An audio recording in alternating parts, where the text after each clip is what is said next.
হরে কৃষ্ণ। শ্রীকৃষ্ণ চৈতন্য প্রভু নিত্যানন্দ, শ্রী অদ্বৈত গদাধর, শিবাসাদি গৌর ভক্তবৃন্দ। হরে কৃষ্ণ কৃষ্ণ কৃষ্ণ হরে হরে, হরে রাম রাম রাম হরে হরে। শিক্ষাষ্টকম চেত দর্পণ মার্জনং ভব মহাদাবাগ্নি নির্বাপনম শ্রেয় কৈরব চন্দ্রিকা বিতরণম বিদ্যাবধূ জীবনম আনন্দাম্বুধি বর্ধনম প্রতিপদম পুণ্যামৃত আস্বাদনম সর্বাত্মস্বপনম পরম বিজয়তে শ্রীকৃষ্ণ সংকীর্তনম। চিত্তরূপ দর্পণের মার্জনকারী, ভবরূপ মহাদাবাগ্নি নির্বাপনকারী, জীবের মঙ্গলরূপ কৌরব চন্দ্রিকা বিতরণকারী, বিদ্যাবধূ জীবনস্বরূপ আনন্দ সমুদ্রের বর্ধনকারী, পদে পদে পুণ্য অমৃত আস্বাদন স্বরূপ এবং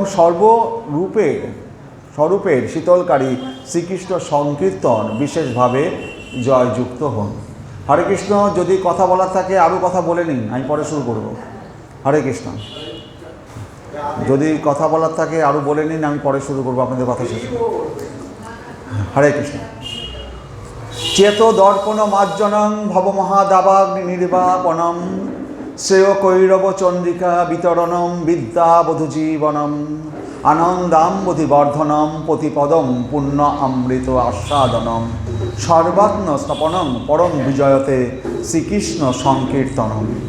নামকারী বহুধা নিজ সর্বশক্তি সত্যার পিতা নিয়মিত স্মরণে ন কালো এতাদৃশী তব কৃপা ভগবন মমাপি দুর্দৈব মিদৃশ মিহাজনী নানুরাগ তিনাদপি শুনিচেন তরোপি সহিষ্ণুনা অমানিনা মানদেন কীর্তনীয় সদা হরি ন ধনং ন জনং ন সুন্দরীং কবিতাং বা জগদীশ কাময়ে মম জন্মনীশ্বরে ভবতার ভক্তি অহৈতুকিতৈ ওই নন্দ তনুজ কিঙ্করম পতিতং মাং বিষমে ভবাম্বুধৌ কৃপয়া তব পাদ পঙ্কজসিত ধূলি সদৃশম বিচিন্তয় নয়নম গলদশ্রুধারয়া বদনম গদগদ রুদ্ধয়া গিরা পুলকৈ নিচিতং বপু কদা তব নাম গ্রহণে ভবিষ্যতি যুগায়িতম নিমেষেন চক্ষুষা প্রবিশায়িতম শূন্যায়িতম জগৎ সর্বম গোবিন্দ বিরহেণ মে আশ্লিষ্য বা পাদরতম পিনষ্টু মাম অদর্শনাম মর্মাহতং করতু বা যথা তথা বিদধাতু লম্পট মত প্রাণনাথস্থ সয়েব না কর। তো এই হচ্ছে 8টা শ্লোক শিক্ষাষ্টকম। এটা প্রত্যেককে মুখস্থ করতে হবে। এই শ্লোকটা প্রতিদিন অন্তত 5 বার 10 বার করে পড়বেন। প্রতিদিন পড়তে পড়তে হয়তো 1 মাস বাদে মুখস্থ হয়ে যাবে। প্রতিদিন 5 বার 10 বার পড়বেন।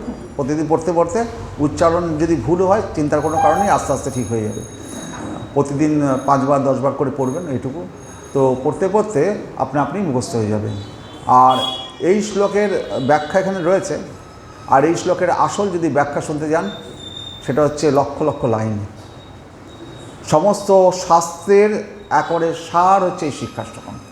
বেদ, উপনিষদ, মহাভারত, শ্রীমদ্ ভাগবতম, যত গীতাশাস্ত্র, যা শাস্ত্র আছে, তো সমস্ত শাস্ত্রের সার। মানে তার মধ্যে এটাকে ভাঙলে পরে সমস্ত শাস্ত্রকে ধরা যাবে। তো শুধু এই 8টা শ্লোক যদি মুখস্থ করেন, তাহলে অন্তত এই জন্মটা গেল। হরে কৃষ্ণ। তো তারপরে তো ভগবান যা করবে, কিন্তু এই জন্মে অন্তত আপনি একটা নিশ্চিন্ত এই শিক্ষাষ্টকম যেন মুখস্থ থাকে। হরে কৃষ্ণ। তো শ্রীকৃষ্ণ চৈতন্য প্রভু নিত্যানন্দ, শ্রী অদ্বৈত গদাধর, শিবাসাদি গৌর ভক্তবৃন্দ। তো মহাপ্রভু, আমাদের চৈতন্য মহাপ্রভু সনাতন গোস্বামীকে বলেছিলেন, দেখো তো হচ্ছে প্রেম আমাদের জীবনে সবচেয়ে বড় প্রয়োজন। যদি ভগবানের প্রতি প্রেম না থাকে, ভালোবাসা না থাকে, তাহলে পরে কিছুই হবে না। আপনি মন্দিরে এসছেন, আপনার ভগবানের কথা শ্রবণ করবেন, ভগবানের কথা ভালো লাগবে, মন্দিরে ভগবানকে দর্শন করবেন, ভগবানকে প্রণাম করবেন, এই প্রেম আছে বলেই এসছেন। প্রেম যদি না থাকতো তাহলে তো আসতেই পারতেন না। এই প্রেম ভালোবাসাটা হচ্ছে মানুষের জীবনে সবচেয়ে বড় প্রয়োজন। যদি প্রেম না থাকে, যদি আপনার খিদে না থাকে, তাহলে খাবার দিলেও কি খেতে পারবেন না। তো প্রেমটা হচ্ছে খুব বড় দরকার। হরে কৃষ্ণ। তো মানব জীবনে দুটো ভূমি, একটা হচ্ছে রসের ভূমি আর একটা হচ্ছে কর্মের ভূমি। ইহার নিগুড় হেতু হইল পুরুষোত্তম ও লীলা জীবনেরও দুটি ভূমি আছে।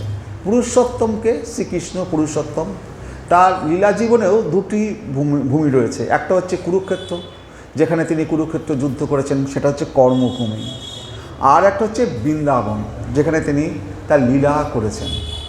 তো যারা বৃন্দাবনকে বড় করিয়া দেখেন, যারা জানেন রসভূমিতেই সংগ্রামের সার্থকতা, মধুবার্তা হৃদয়তে, তাহলে বৃন্দাবনে আমাদের বৃন্দাবনের প্রতি আমাদের ভালোবাসাটা বাড়াতে হবে।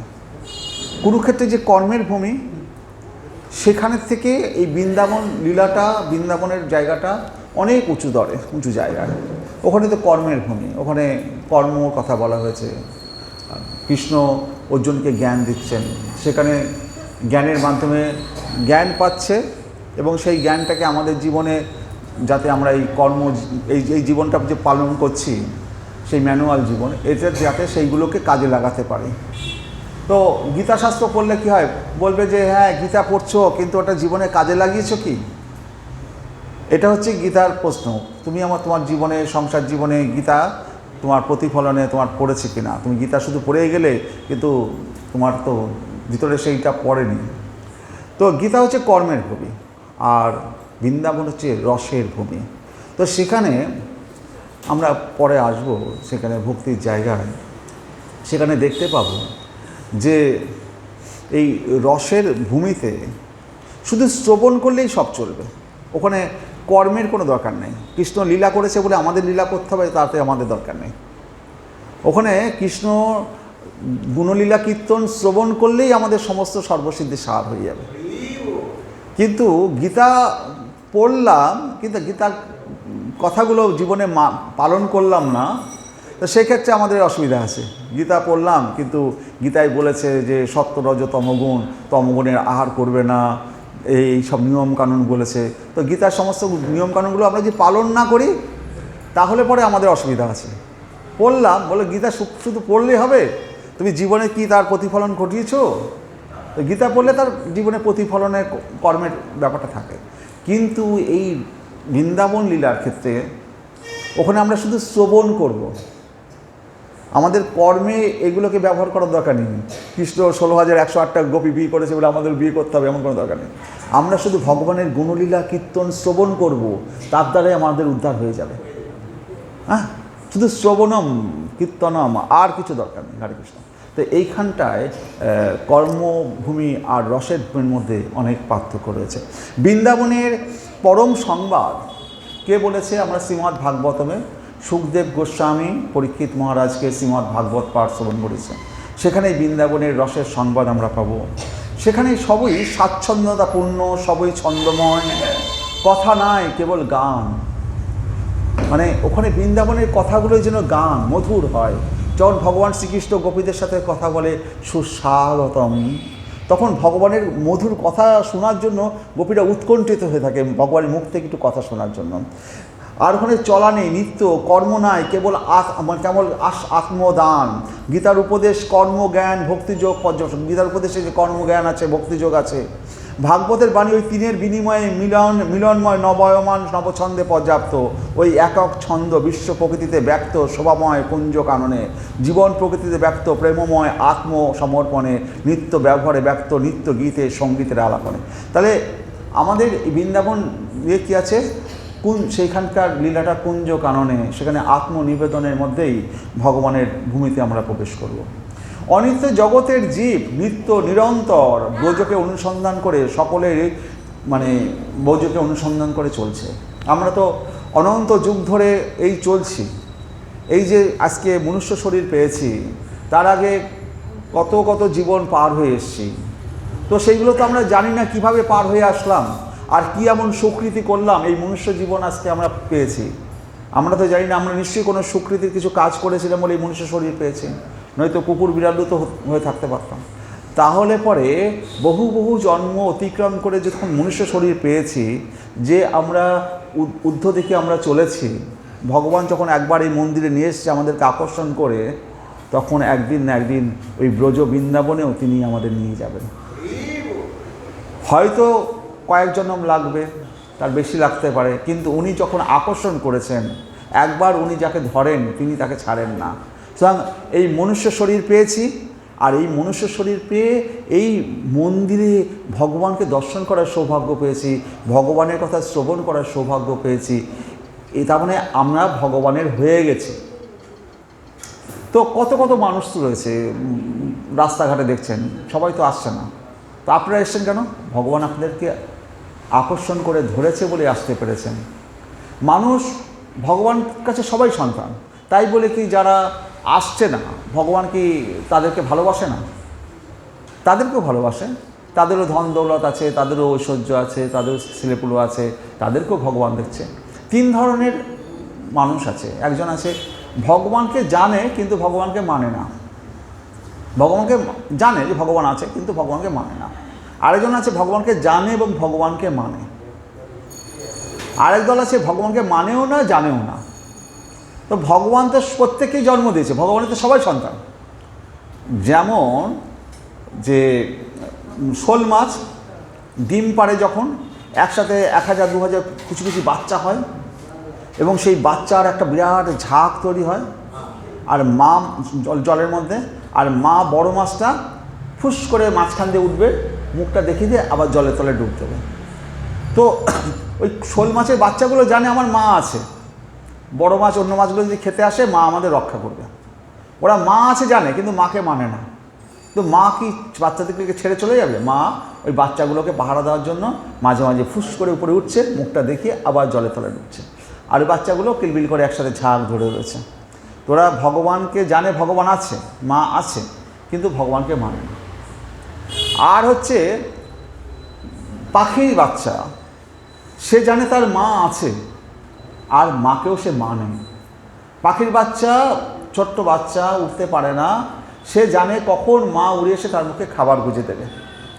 তো সে মাকে সবসময় স্মরণ করে আছে, মার জন্য সে অপেক্ষা করে আছে কখন মা এসে তার মুখে খাবার গুঁজে দেবে। তো আমরা যারা ভগবানকে মানি এবং ভগবানের জন্য ডাকি, তো ভগবান তার মুখে অন্ন গুঁজাবে, অন্ন দিয়ে দেবে। ভগবান তো একটা পিঁপড়ের মুখে অন্ন দিচ্ছে, একটা হাতির মুখেও খাবার দিচ্ছে, সবাইকেই ভগবান পালন করছে। কিন্তু যদি আমরা জানি যে ভগবান আমাকে দেবে, মা আমার উড়ে আসবে, ঠিক আমার মুখে অন্ন দেবে, তাহলে পরে সে হচ্ছে পাখি। আর একটা হচ্ছে যে ভগবানকে মানেও না, ভগবানকে জানেও না, মানেও না জানেও না, সেটা হচ্ছে কচ্ছপ। কচ্ছপ কী করে? ডিমটা ডাঙায় এসে পারে, বালির মধ্যে ডিমটা পেড়ে বালি দিয়ে ডিমটাকে ঢেকে দেয়। ঢেকে দিয়ে ওই কচ্ছপ কী করে? জলের মধ্যে চুপ করে গিয়ে বসে থাকে মা কচ্ছপটা। তো কখন তার অপেক্ষা করে কখন ডিমগুলো ফুটে বাচ্চা হবে। ও কচ্ছপ এসে তা দেয় না, কিন্তু ডিমগুলোকে মাটির তলে পুঁতে দিয়ে গেল, বালি দিয়ে চাপা দিয়ে গেল, আর ওই জলের এক কোনায় গিয়ে পাহারা দেয় বসে, যে কখন ডিমগুলো থেকে বাচ্চা হবে আবার আমার কাছে ফিরে আসবে। তো ওই ডিমগুলো মাকে মানেও না জানেও না, কিন্তু মা তো ছেড়ে যেতে পারে না। মা ওইখানে জলের মধ্যে থেকে ওই ডিমের দিকে যে ওত পেতে বসে আছে, একটা আকর্ষণীয় শক্তি রয়েছে অদৃশ্য। সেই মা কচ্ছপকে যদি মেরে ফেলা যায় তাহলে ডিমগুলো নষ্ট হয়ে যাবে। তাহলে মা কচ্ছপের সাথে ডিমের অদৃশ্যভাবে একটা আকর্ষণ রয়েছে। তো এই সন্তানগুলো কেউ ভগবানকে এসছে, কেউ মানছে, কেউ মানছে না। ভগবান প্রত্যেকের জন্য অপেক্ষা করে আছে কবে তার সন্তানেরা তার কাছে ফিরে আসবে। তো সবার জন্যই।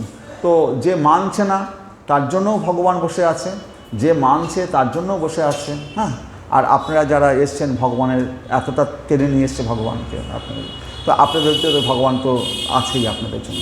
হরে কৃষ্ণ। তাহলে অনিত্য জগতের সমস্ত জীব সেই ব্রজধাম বৃন্দাবনে যাওয়ার জন্য তার নিরন্তর এক স্রোতে বয়ে চলেছে। কবে আমরা সেখানে যাব? তাহলে ব্রজের সম্পদকে আমাদের আপন করে নিতে হবে। আমাদের কুরুক্ষেত্র আপন করার দরকার নেই। আমরা কী করবো? ব্রজের সম্পদকে আপন করব। ব্রজের সম্পদ কি? ভগবানের গুণলীলা কীর্তন, শ্রবণ কীর্তন, এটাই। হরে কৃষ্ণ, হরে কৃষ্ণ। এই সমস্ত জীবনের প্রয়োজনটার নামই হচ্ছে বৈষ্ণব শাস্ত্র প্রয়োজন তত্ত্ব। জীবনে যেটি চরম প্রয়োজনীয় বস্তু সেটি কি? শ্রীমদ্ ভাগবতে সনাতন প্রভু গোস্বামীপাদকে এই প্রশ্নের উত্তরে বলেছেন, পুরুষার্থ শিরোমণি প্রেম মহাধন। তাহলে যে প্রয়োজন মিটলে সকল প্রয়োজনের নিবৃত্তি ঘটে তা হইল প্রেম। তাহলে প্রেম প্রয়োজন। ভগবানকে পাইলেই পাওয়া হয় না, হৃদয়ে যদি প্রেম না থাকে। কংস শিশুপাল পরিবৃত কৃষ্ণকে পাইয়াছে, কিন্তু প্রাণে প্রেমহীন বলিয়া আস্বাদন হয় নাই। কংসকে কৃষ্ণকে দেখেনি, শিশুপালকে কৃষ্ণকে দেখেনি, দুর্যোধনকে কৃষ্ণকে দেখেনি। এরা কৃষ্ণকে দেখেছে, কৃষ্ণকে পেয়েছে, কিন্তু প্রেম ছিল না। প্রাণে প্রেমহীন বলিয়া তাদের আস্বাদন হয়নি। খাদ্য আছে কিন্তু ক্ষুধা নাই, তাহলে কি খাবার খেতে পারবেন? তো আমাদের ক্ষুধাটা চাই, প্রেম চাই ভগবানের প্রতি। প্রেম নাই, কৃষ্ণ আছে, এটা এমন দৃষ্টান্ত আছে। প্রেম নেই কিন্তু কৃষ্ণ আছে। সেখানে আপনার কংসাদি প্রেম নেই, ওদের কোনো প্রেম নেই, কিন্তু কৃষ্ণ এসছেন, তাদের বধ করেছেন, কৃষ্ণ তাদের দর্শন করেছেন। বধ করার সময় তো কৃষ্ণ তাদের স্পর্শ তো করেছে না, বধ করার সময় কৃষ্ণের স্পর্শ তো লেগেছে। কৃষ্ণের স্পর্শ পাওয়া মানে কি সে তো উদ্ধার হয়ে গেল। কৃষ্ণ যখন বধ করছে একজন অসুরকে, তার সাথে তো তাকে স্পর্শটা করছে, সেটা মারার জন্য হোক আর যে কারণে হোক, তো কৃষ্ণের স্পর্শতে সে তো উদ্ধার পেয়ে যাচ্ছে, কিন্তু তার হৃদয়ে প্রেম নেই। তাহলে এখানে প্রেম নেই, কিন্তু প্রেম নেই কিন্তু কৃষ্ণ আছেন। কিন্তু কিন্তু প্রেম আছে কিন্তু কৃষ্ণ আসেন না, এরকম ঘটনা কেউ আছেন? আপনার হৃদয়ে প্রেম আছে ভগবানের প্রতি, কৃষ্ণ আপনাকে দর্শন দেবে না, এরকম ঘটনা ঘটবে? কারণ নাম কোথাও আছে? কোথাও নেই। প্রেম থাকলে কৃষ্ণ আসবেই, কিন্তু প্রেম না থাকলেও কৃষ্ণ আসতে পারে, কিন্তু কিন্তু সেটা তাদের সেইভাবে আসবে না। কিন্তু যদি প্রেম থাকে কৃষ্ণ অবশ্যই আসবে, প্রেম থাকলে কৃষ্ণ অবশ্যই আসবে। তাহলে এমন দৃষ্টান্ত দেখে, কৃষ্ণ কর্ষকত্ব প্রেমের এক অনির্বচনীয় স্বভাব। প্রেমের ক্ষুধা হৃদয়ে জাগিলে আস্বাদ্য বস্তু প্রেমের বিগ্রহে সেখানে ছুটিয়ে আসিতে বাধ্য, এমনই তিনি প্রেমের অধীন। যে কারণে যখন দ্বারকায় সমস্ত মহিষীরা বলল যে আমরা কৃষ্ণের বাল্যলীলা শ্রবণ করতে চাই, তো রোহিণী মা বললো যে ঠিক আছে, আমি বাল্যলীলা শ্রবণ করবো। তিনি ইরাকে আমাদের বড় সুভদ্রাকে বললো তুমি গেটে পাহারা দাঁড়াও, কারণ কৃষ্ণ কথা যেখানে বলা হবে, সেখানে কৃষ্ণ কথা যেখানে বলা হবে সেখানে কৃষ্ণ না এসে পারেন না। আমরা এখন কৃষ্ণ কথা বলছি, ভগবান এখানে স্বয়ং উপস্থিত আছে। আপনাদের থেকেও বড় শ্রোতা ও নিজের কথা শুনতে এত ভালোবাসে। ও ভগবান আপনাদের থেকেও সবচেয়ে বড় শ্রোতা। ও একজন বিরাট বড় গায়ক, সে রাগ ক্লাসিক্যাল উচ্চাঙ্গ সঙ্গীতের গান গায়। তো সে একদিন বিরাট সভা হয়েছে, সবাই তার গান শুনতে আসছে। তখন তার মনে হয়েছে এরা কি আমার কি ভুল ধরতে পারবে, আমি যা গাইবো তাই এরা হাততালি দেবে। বড় গায়কের হয় না, অহংকার হয়। তো ওইরকম ওর অহংকার হয়েছে যে এরা সব তো এসছে, আমি যা খুশি গাইবো, মাঝে সাঝে ভুলটুল গাইলেও কিছু আসে না। ওরকম ও ইচ্ছা করে যে দেখি এর মধ্যে কোনো বড় গায়ক টায়ক কেউ আছে কিনা যে আমার ভুল ধরতে পারে। ওরকম কিছু কিছু ভুল দিয়ে একটা রাগ গিয়েছে। আর কৃষ্ণের মূর্তি ওখানে ছিল, কৃষ্ণ তখন হেসে দিয়েছে।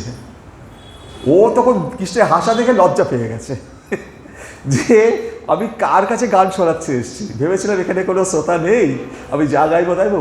আর কৃষ্ণ ওর গান শুনে ওর ওই লগর দেখে হেসে ফেলেছে যে তুই কোথায় গান গাইছিস, আমিও একজন শ্রোতা বসে আছি, হ্যাঁ, তুই আমার দিকে দেখ, ভাবছিস যে কেউ তোর ভুল ধরার নেই, আমি এখানে বসে আছি, আমি দেখছি শুনছি তোর গান। হ্যাঁ, আর কৃষ্ণ হেসে দিয়েছে। ও সেটা দেখতে পেয়েছে, আর সবাই দেখতে পায়নি। তখন ও নিজে লজ্জা পেয়ে গেছে, আমি কোথায় কী করছি। এই যে আমি আপনাদের সামনে হরে কৃষ্ণ কথা বলছি, ভাবছি যে আহা আমার মতো বক্তা কেউ নেই, তাহলে কী হবে, কৃষ্ণ হাসবে। কৃষ্ণ শ্রবণ করছে, সব শুনছে, কিন্তু যদি অহংকার এসে যায় তখন কৃষ্ণ হেসে ফেলবে, বলবে যে বড় বক্তা এসে গেছে, আমার থেকেও বড় বক্তা। এটা হচ্ছে বড় জিনিস, আমাদের যেন অহংকার না থাকে। হরে কৃষ্ণ। তাহলে মুক্তি, আমরা যে বলছি যে মুক্তি কথাটা আমরা অনেকে ভাবি যে মুক্তি চাই, মুক্তি কথাটা মানে অভাবাচী, আর ভক্তি কথাটা হচ্ছে ভাববাচী। তাহলে কোটি কোটি মুক্ত মধ্যে দুর্লভ এক কৃষ্ণ ভক্ত, কোটি কোটি মুক্ত মানুষের মধ্যে দুর্লভ এক কৃষ্ণ ভক্ত। এইরূপ হইবার কারণ যে মুক্তি সুখের মধ্যে একটা আপাত পূর্ণ তৃপ্তির আভাস আছে, উহাতে যিনি মুগ্ধ হন তাহার ভক্তি সাধনার পথই রুদ্ধ হইয়া থাকে। মুক্তি পেলে কি হবে, আমার যে আত্মাটা যদি মুক্তি পেয়ে যায়, ভগবানের সাথে মিলিয়ে গেল, আমার এক ঘটি জল সমুদ্রে ঢেলে দিলাম, তো সমুদ্রের জলের সাথে মিশে গেল, ভাবলাম আমি মুক্তি পেয়ে গেছি। কিন্তু ওই মুক্তি পেলে আমি ভগবানকে কি আর সেবা পূজা করতে পারবো? আমি যদি মুক্তি পেয়ে যাই, ভগবানের সাথে মিলিত হয়ে যাই, আমার আত্মাটা যদি ভগবানের সাথে মিলিত হয়ে যায়, তার ভগবানের সাথে মিলিত হবে না, ভগবানের যে ব্রহ্মজ্যোতি আছে, ব্রহ্মজ্যোতিতে বিলীন হয়ে গেল। আমি ভাবলাম আমি মুক্ত হয়ে গেছি, আত্মা তো অবিনশ্বর, সে মুক্তিটাও কিছুক্ষণের জন্য। কিন্তু আমরা ভাবছি আমি মুক্তি পেয়ে গেলাম, ওখানে আমি ব্রহ্মজ্যোতিতে আনন্দে রয়েছি, কিন্তু আমি তো আমার স্বকীয়ই তাই নেই। আমার 1 ঘটি জল সমুদ্রে ছাড়লে আর আমার স্বকীয়তা থাকছে? কোথায় চলে যাবে 1 বিন্দু জল? কোথায়? তো আমার স্বকীয়তা সব হারিয়ে যাবে না? রামচন্দ্র যখন তিনি ঊর্ধ্বলোকে যাবেন, সরজ নদীর তীরে হনুমানকে বলছেন চলো, আমি যাচ্ছি উপরে, তুমিও চলো। হনুমান বলল আচ্ছা, ওখানে কি রাম নাম জপ করা যাবে? রামচন্দ্রকে বলছে ওখানে রাম নাম জপ টপ করা যাবে না, ওখানে তুমি আমার পার্শ্বদ হয়ে থাকবে। বলছে প্রভু তাহলে ক্ষমা করবেন, যেখানে রাম নাম জপ করা যাবে না, আমার প্রভুর আমি জপ করতে পারবো না, সেখানে আমি যেতে পারবো না। তো যদি আমি ভগবানের সেবা পুজো না করতে পারি, এই যে মনুষ্য জীবন আপনারা পেয়েছেন, ভাগবত কথা শ্রবণ করছেন, দেবতারা ভাগবত কথা শ্রবণ করার অধিকারী নয়।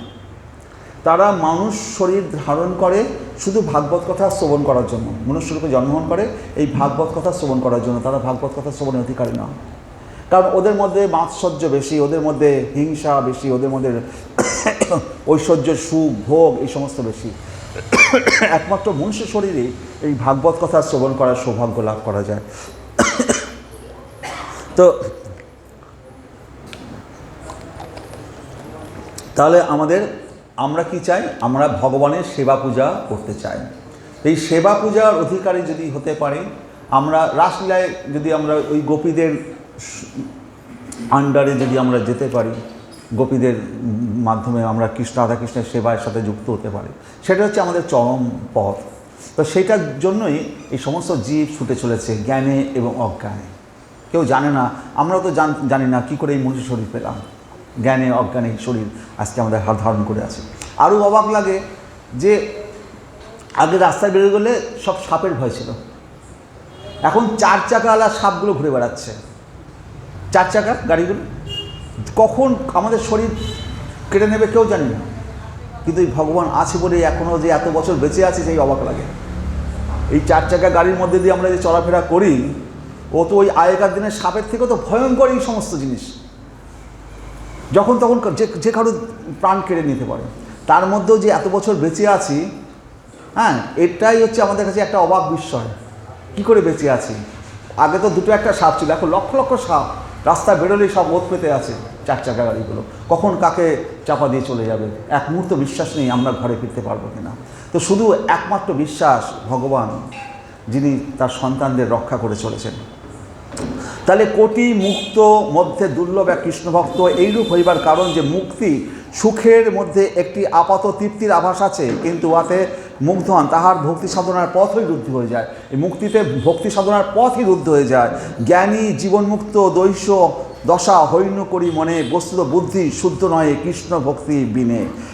ভক্ত হচ্ছে নিষ্কাম, মুক্তি কামী, কামনাহীন বলিয়াই ভক্ত শান্ত, শান্ত বলিয়াই ভক্তির অধিকারী। তো যে মুক্তি কামনা করে সেও তো কামনা করছে, তার মানে সে কামী। আর ভক্ত কি? সে হচ্ছে তার কোনো কামনা বাসনা নেই। সনাতন গোস্বামীকে মহারাজ আকবর এসে বলছেন যে তুমি বৃন্দাবনে আছো, আমি তোমাকে 1000 বিঘে এত বিঘে বিঘে জমি সম্পত্তি দিয়ে দিচ্ছি, তুমি এখানে ভালোভাবে থাকো। সনাতন গোস্বামী বলছে যে ওই সম্পত্তি নিলে পরে তো আমাকে দেখভাল করতে হবে, আমি তো ওই দেখভাল করার জন্য আসিনি, আমি ভগবানের সাধন পূজন করতে এসেছি। আপনার সামনে এখন কোটি টাকা যদি পড়ে থাকে, আপনি যদি তুলে নেন, তুলে নিলেই বাড়িতে যেতে হবে, বাড়িতে নিয়ে গিয়ে তাকে সিন্ধুকে রাখতে হবে, বউ ছেলে মেয়ে বলবে আমার এটা করে দাও ওটা করে দাও, পাড়ায় গুন্ডা মস্তানের ভয় রয়েছে, এত টাকাও পেয়েছে, জান নিয়ে টানাটানি। তো আপনি ভগবানের ভজনা করার জন্য এসছেন, আর একে কোটি টাকা নিয়ে ভজন টজন সব মাথায় উঠে যাবে। যে ভক্ত তার লোক থাকা উচিত না, ওই কোটি টাকা পড়ে থাকলেও সে হাত দেবে না। তাই কৃষ্ণ ভক্ত সে নিষ্কাম, তার মধ্যে কোনো কামনা নেই, অভিনিষেধ শূন্যম, সে ভগবানকে ডাকে শুধু ভগবানকে ভালোবাসার জন্য। সনাতন গোস্বামী বলেন যে আমার ওসব কিছু লাগবে না, আমি তো ওই সম্পত্তি নিলে পরে আমার ভগবানকে ভজনা করার সময় পাবো না। তো আকবর ভাবছে যে এর বোধহয় অহংকার হয়েছে। তখন সনাতন গোস্বামী বলে, ঠিক আছে, আপনি যখন এত করে বলছেন, আমার যমুনার একটা পাড় ভেঙে গেছে, আমার ছেলেটা নিয়ে যাচ্ছে আপনাকে, ওই পাড়টা আপনি বাঁধিয়ে দিয়ে যান। আকবর গেছে, গিয়ে যমুনার পাড় দেখতে গেছে, দেখছে, তাকে তো দৃষ্টি দিয়ে দিয়েছে সনাতন গোস্বামী। আকবর দেখছে যমুনার পাড় যে সমস্ত মণি রত্ন খোঁচা মানে ইয়ে দিয়ে বাঁধানো আছে, সেই এক কোণা ভেঙে গেছে। সেই মণিরত্ন জহরত আকবরের রাজসভাতেও নেই, আকবরের খাজানাতেও নেই। আকবর বুঝতে পারলো, আমি কাকে বলেছি যে আমি দেবো ধন দৌলত? যারা ইচ্ছা করলে এত কোটি কোটি ধন দৌলত ঐশ্বর্য মণিমাণিক্যে তারা যমুনার তীর বাঁধাতে পারে, তাকে দিন আমি সম্পত্তির লোভ দেখাতে এসেছি। তা আকবর তখন এসে ক্ষমা চাইলো যে আমার অন্যায় হয়ে গেছে, আমাকে ক্ষমা করবেন। এইরকম মণি জহরত তো আবার কোষাগারেও নেই, আমি কী করে এই পার বাঁধাবো? আকবর ফিরে যাচ্ছেন, তার গাড়িতে উঠে পড়েছে, তখনকার দিনে তো রথ ছিল, রাতে উঠে পড়েছে। উঠে পড়ার পরে ভাবছে, আরে এত বড় মহাপুরুষ, আমি তো প্রণাম না করে চলে আসলাম, নেমে প্রণাম করতে যাই। আকবর নামতে বসবে, ইতিমধ্যে একটা ছেলে ছুটতে এসছে, এসে বলল, মহারাজ আপনাকে নামতে হবে না, আমার গুরুদেব বলে দিলেন যে উনি আপনার প্রণাম গ্রহণ করেছেন। আকবর আরও অবাক, তো গুরুদেব কী করে জানলেন আমি প্রণাম করার জন্য নামবো, যাতে আমাকে নামতে না হয়? সে আগে থেকে এক শিষ্যকে পাঠিয়েছে, দৌড়ে দৌড়তে এসে বলছে, মহারাজ আপনাকে নামতে হবে না, আপনি যান, গুরুদেব আমাকে বললেন আপনার প্রণাম তিনি গ্রহণ করেছেন। এই হচ্ছে সব মহাপুরুষেরা। হরে কৃষ্ণ। তাহলে ভক্ত নিষ্কাম, মুক্তি কাম ও কামী, কামনাহীন বলিয়া ভক্ত শান্ত, শান্ত বলিয়াই ভক্তির অধিকারী। ভক্তির দুর্লভতার কথা বলিয়াই মহাপ্রভু শ্রীরূপকে বলিয়াছেন, সংসার চক্রে ভ্রমণ করিতে করিতে কচিত কোনো ভাগ্যবান জীব ভক্তিলতার বীজ লাভ করে। কে সেই ভাগ্যবান? সংসার পথে চলতে চলতে কদাচিৎ কাহর মনে এইরূপ উদয় হয় যে আমারও অপর্যাপ্ত ধন জন বিদ্যা বুদ্ধি সামর্থ্য সৌন্দর্য থাকলে আমিও নিতান্ত হতভাগ্য, যেহেতু আমার হরিভক্তি হইল না। এই ভাবনা তীব্র হইয়া যদি চিত্তে উদ্বেগের সৃষ্টি করে, তাহলে সেই ব্যক্তি ভাগ্যবান। যদি আপনারা এসছেন, তো এসছেন, হঠাৎ করে মনে হলো, রোজই তো আসেন, হঠাৎ করে মনে হলো, আরে তো আমি যদি রোজ হরে কৃষ্ণ কৃষ্ণ কৃষ্ণ হরে হরে, হরে রাম রাম রাম হরে হরে যদি জপ করা হয় না, যদি আমি জপ করি, একটা মালা কিনে নিয়ে এসে জপ করি, তাহলে পরে আমার বোধহয় ভালো হয়। এই যে মনের মধ্যে যে একবার ভক্তির ভাবটা জেগে উঠলো, এই যে এই এতদিন যে করা হয় না, এখন যে করা উচিত, এটাই হচ্ছে সবচেয়ে বড় জিনিস। এটা কবে জাগবে? তো দস্যু রত্নাকরকে নারদমুনি একবার শুধু বলেছে রাম নাম জপ করো, আর পাপ করলে কী হয়, মুখ দিয়ে রাম নাম জপ আসে না, তো মরা করছে। যেমন মানে চীনের লোকেরা কৃষ্ণ নাম উচ্চারণ করতে পারে না, কেন্ন করে। তো যে পাপীরা তারা ভগবানের নাম উচ্চারণ করতে পারে না, তবু নারদমুনি একবার তাকে বলেছিল রাম নাম জপ করার জন্য, তাতেই সে দস্যু রত্নাকর থেকে সে বাল্মীকি হয়ে গেছে। আর আমরা প্রতিদিন বলি হরে কৃষ্ণ কৃষ্ণ কৃষ্ণ হরে হরে, হরে রাম রাম রাম হরে হরে, তবু আমাদের কথা কেউ শ্রবণ করে না। মানে আমরা হচ্ছি মানে নারদমুনির মতো অত বড় তো গুরু নই, ওই রকম গুরু হলে পরে তবে তো তারা একবারে শুনবে। আমরা রোজ বলছি, কিন্তু তবুও লোকে শুনছে না। তার মানে কি, আমাদের ক্ষমতা কম। আপনাদের ক্ষমতা কম না, আমাদের ক্ষমতা কম। যারা বক্তা, আজকে এই যে যুগে এত লোক যে ভক্তিপথে আসতে পারেনি, তার জন্য এই বক্তাগুলো দোষী। যদি আমাদের আগের যারা ছিল তারা যদি প্রচার করতো সেইভাবে, তাহলে আজকে এখানে এই কটা লোক নয়, আরও ভরে যেত না। হরে কৃষ্ণ। তাহলে এইগুলোর জন্য আপনারা কেউ দোষী নয়, দোষী হচ্ছে যারা বক্তা, তারা আমরা দোষী। হ্যাঁ, ভক্তরাও দোষী নয়, ভক্তরা দোষী নয়, ভক্তরা দোষী নয়। কথাটা শুনুন, আমরা যে বক্তা, আমরা যে বলছি ভগবানের নাম প্রচার করছি, এই প্রচার করার লোকের অভাব। সবাই প্রচার করে কি করে অর্থ কামাবো বলে, অর্থের দিকে তাদের লোভ বেশি। অর্থ ছেড়ে ভগবানের দিকে শরণাগত না হলে পরে তা সে প্রচারকও তো প্রচার করতে পারবে না, না তার প্রচারে কাজ হবে না। প্রচারকে হতে হবে ভগবান নিষ্কাম হতে হবে, তবে তো তার কথায় ভক্তরা আসবে। তো প্রচারকদের কাজ হচ্ছে এখন অর্থের বিনিময়ে প্রচার করা। এই স্বাস্থ্য তো অর্থের বিনিময়ে বিক্রির জন্য নয়। হরে কৃষ্ণ। তাহলে ভক্তিবীজ হৃদয়ে যদি একবার গেঁথে গেল, তাহলে কি করতে হবে? তাকে জল প্রদান করতে হবে। গাছ যদি কোথাও জল দিতে হয়, তো তাহলে হরে কৃষ্ণ কৃষ্ণ কৃষ্ণ হরে হরে, হরে রাম রাম রাম তাকে জল দিয়ে বর্ধিত করতে হবে। তাহলে কি হবে? তাহলে গোলক বৃন্দাবনে শ্রীকৃষ্ণের চরণে কল্পতরু সেই বৃক্ষ পৌঁছে যাবে এবং সেখানে আপনি তার লতায় প্রেম ফল ফলবে। তাহলে উপরোক্ত ভগবতীয় সাধনের মাত্র শ্রবণ করাই এখন দেখা যাচ্ছে যে আমি আগে যে বলছিলাম যে গীতা বা অন্যান্য শাস্ত্র, শ্রবণ কীর্তন হইলে তার জলসেক ইহার সর্বশ্রেষ্ঠ সাধন। অন্য সকল প্রকার সাধন অপেক্ষা মহাপ্রভুর দান এই ভাগবতীয় সাধনে একটা অপূর্বতা রয়েছে। অন্যান্য সকল সাধনে প্রথমে শাস্ত্রোক্ত সাধন রহস্য আচার্য মুখ হইতে শ্রবণ করতে হবে, তৎপরে জীবনের আচরণ ও অনুষ্ঠানের মধ্যে প্রতিপালন করতে হবে। কিন্তু উপরোক্ত ভাগবতীয় সাধনে মাত্র শ্রবণ দ্বারাই ফলপ্রাপ্তি। শুধু শ্রবণাঙ্গের মাধ্যমেই প্রেম প্রাপ্তির সুফল লাভ হয়, ইহা এক অভিনব কথা। মাত্র কথা শ্রবণেই মঙ্গল হইবে কিরূপে, এই শ্রবণ মঙ্গলত্ব একমাত্র ভাগবত শাস্ত্রেতে রইয়াছে। ইহার গুরু হেতু হচ্ছে মানে এই ভাগবত শাস্ত্র ভগবানের কথা শ্রবণ কীর্তনের মাধ্যমেই এর উদ্ধার পেয়ে যাবে। এর জন্য আলাদা করে সে আমাদের জীবনে প্রতিফলিত করতে হবে, কর্ম করতে হবে। কথা শুধু একটাই কর্ম করতে হবে, ভগবানের জন্য ভোগ নিবেদন করা, তার সেবা পুজো করা, এইগুলো করতে হবে। জীবনের সঙ্গে ভগবানের শ্রীকৃষ্ণের সম্বন্ধটি অনাদি ও নিত্য। জীবের সঙ্গে ভগবানের যে সম্বন্ধটা সেটা অনাদি ও নিত্য। নিত্যবস্তু কস্মিনকালেও নাশপ্রাপ্ত হইতে পারে না। যে ব্যক্তি সকল সময় তাকে ভুলিয়াই আছে, এমনকি মুখেও তাহাকে অস্বীকার করে, তাহারও কিন্তু নিত্য কৃষ্ণ দাসত্ব সম্বন্ধটি বিনাশপ্রাপ্ত হয় না। তাহলে ভগবানের সাথে আমাদের, উনি প্রভু আমরা দাস, এই নিত্য সম্বন্ধ, এর থেকে আমরা বাবা আর ছেলের মধ্যে, ছেলে যাই করুক সে তো বাবার সন্তান, তো আমরা কখনোই বাবাকে অতিক্রম করতে যেতে পারবো না। তো মাধুর্য ঘন ব্রজপ্রাপ্তির উপায় হলো নিত্য নবয়মান মধুরিম ব্রজকথার পুনঃ পুনঃ শ্রবণ অনুশীলন। কর্ণে আমাদের মল আছে, তাই শুনিলেও শোনা হয় না, কানের ভিতর দিয়ে মনমে প্রবেশ করে না। সেই জন্য নিত্য ভাগবত সিনম, নিত্য শোনো, নিয়ত শোনো, অভিনিবেষ্ট চিত্তে অখণ্ড মনোসংযোগ দিয়ে শোনো। শ্রবণ কীর্তনই চরম কল্যাণবহ। তিনিও অমৃত, তার কথাও অমৃত। সে অমৃত কথা যিনি কীর্তন করেন তিনিও পূর্ণামৃত আস্বাদন করেন, যিনি শ্রবণ করেন তাহারও পরমামৃত আস্বাদন হইয়া থাকে। এই শ্রবণ কীর্তন জল সেকে ভক্তিলতা বাড়ে। শ্রী নারদ এই ভক্তির কথা বলে গেছে। হরে কৃষ্ণ। তো ভক্তিলতার বর্ধনে প্রথমে প্রবল বাধা আছে দুটি, একটা হলো বৈষ্ণব অপরাধ, অপরটি হলো লাভ পূজা প্রতিষ্ঠার ব্যাপার। তো এই ভক্তিপথে দুটো বাধা আছে। একটা হচ্ছে কি বৈষ্ণব অপরাধ, আমরা যেন এমন কিছু না করি আরেকজনের অসুবিধা হয়, আরেকজনের ভজন কীর্তনে অসুবিধা হয়, সেই জন্য বৈষ্ণব অপরাধ থেকে দূর থাকবে।